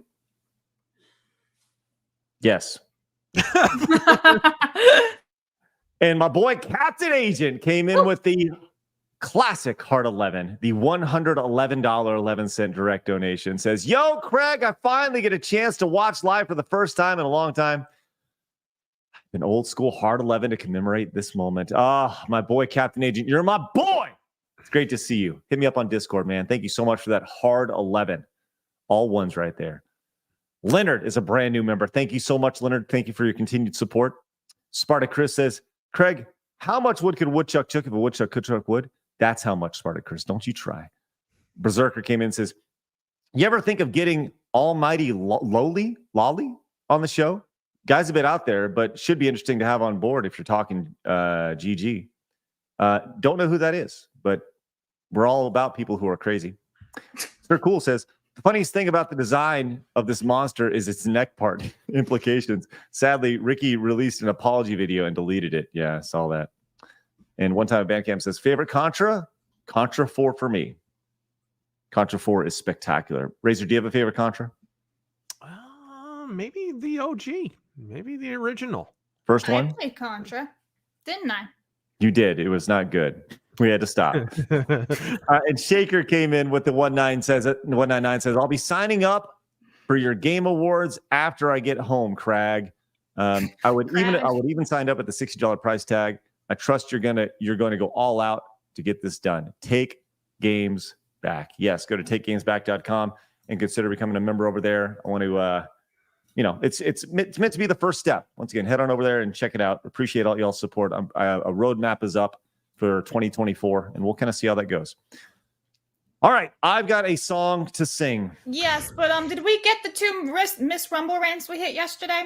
Fire away. What do we got? Okay, so yesterday, Mighty Megatron for 2 says, I used to be a firebug as a kid. If it wasn't for my mother beating my ass, I would probably be an arsonist. Beat your kids. I turned out fine.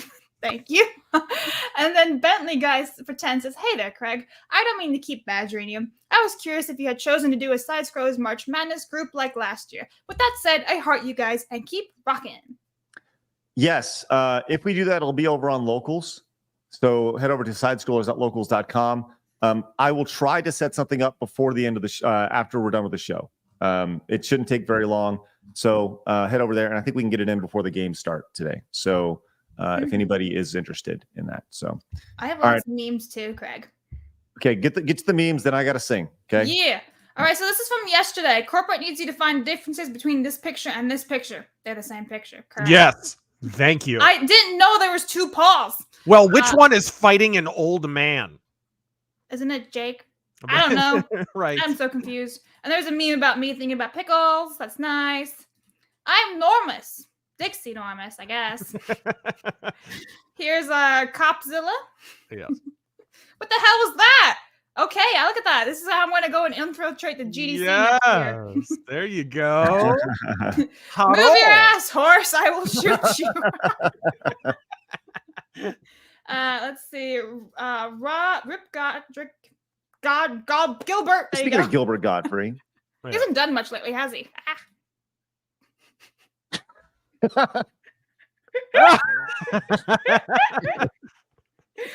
That's not hacks. It's cheating with style. I've never said that. Naughty is a cheater. So is Apex Legends, guys. And this is also how I'll be entering the GDC next year. Yeah. Just like a detective. That's right. Looking like Carmen Sandiego going in there. Uncultured. Yes. And then if that's successful, next year you'll have to infiltrate the Scotland Willy Wonka experience. Right. That was insane. That was insane. Have to fight off the crowds. Oh man. All right. Here is the song I gotta sing just for reference. This is a song called Strawberry Wine by Deanna Carter. Here it is. Oh no.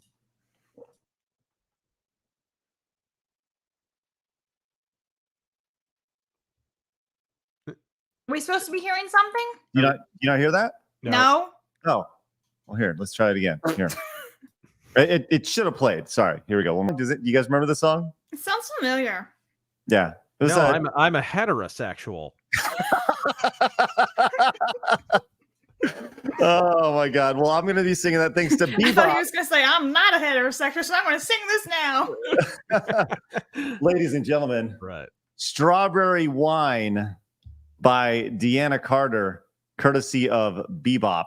Let me pull this up really quick. And in 3, 2, 1. Like strawberry wine in 17, the hot July moon saw everything. My first taste of love, oh, bittersweet. The green on the vine, like strawberry wine. I need tomatoes in the chat. Thank you. Tomatoes, all the tomatoes. Yeah. I thought that was good effort.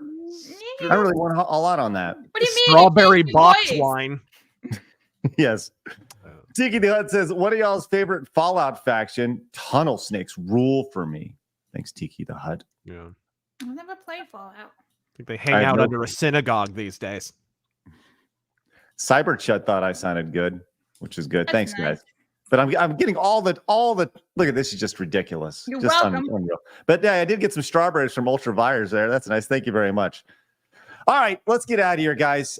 Thank you very much for your support over on Rumble, over on YouTube, over on everywhere. Make sure you guys head over to takegamesback.com. Would genuinely appreciate you guys popping over there. Just check it out. See if it's something that you're interested in and helping take the first step in reclaiming the industry through the award show, which I think is a very important thing. Razor, it was a pleasure to have you on, man. I can't wait to have you back more regularly. Yep. Looking forward to it. we're wrapping up, so I'll be on more regularly, and probably in another week or so. Hell yes. It's going to be awesome.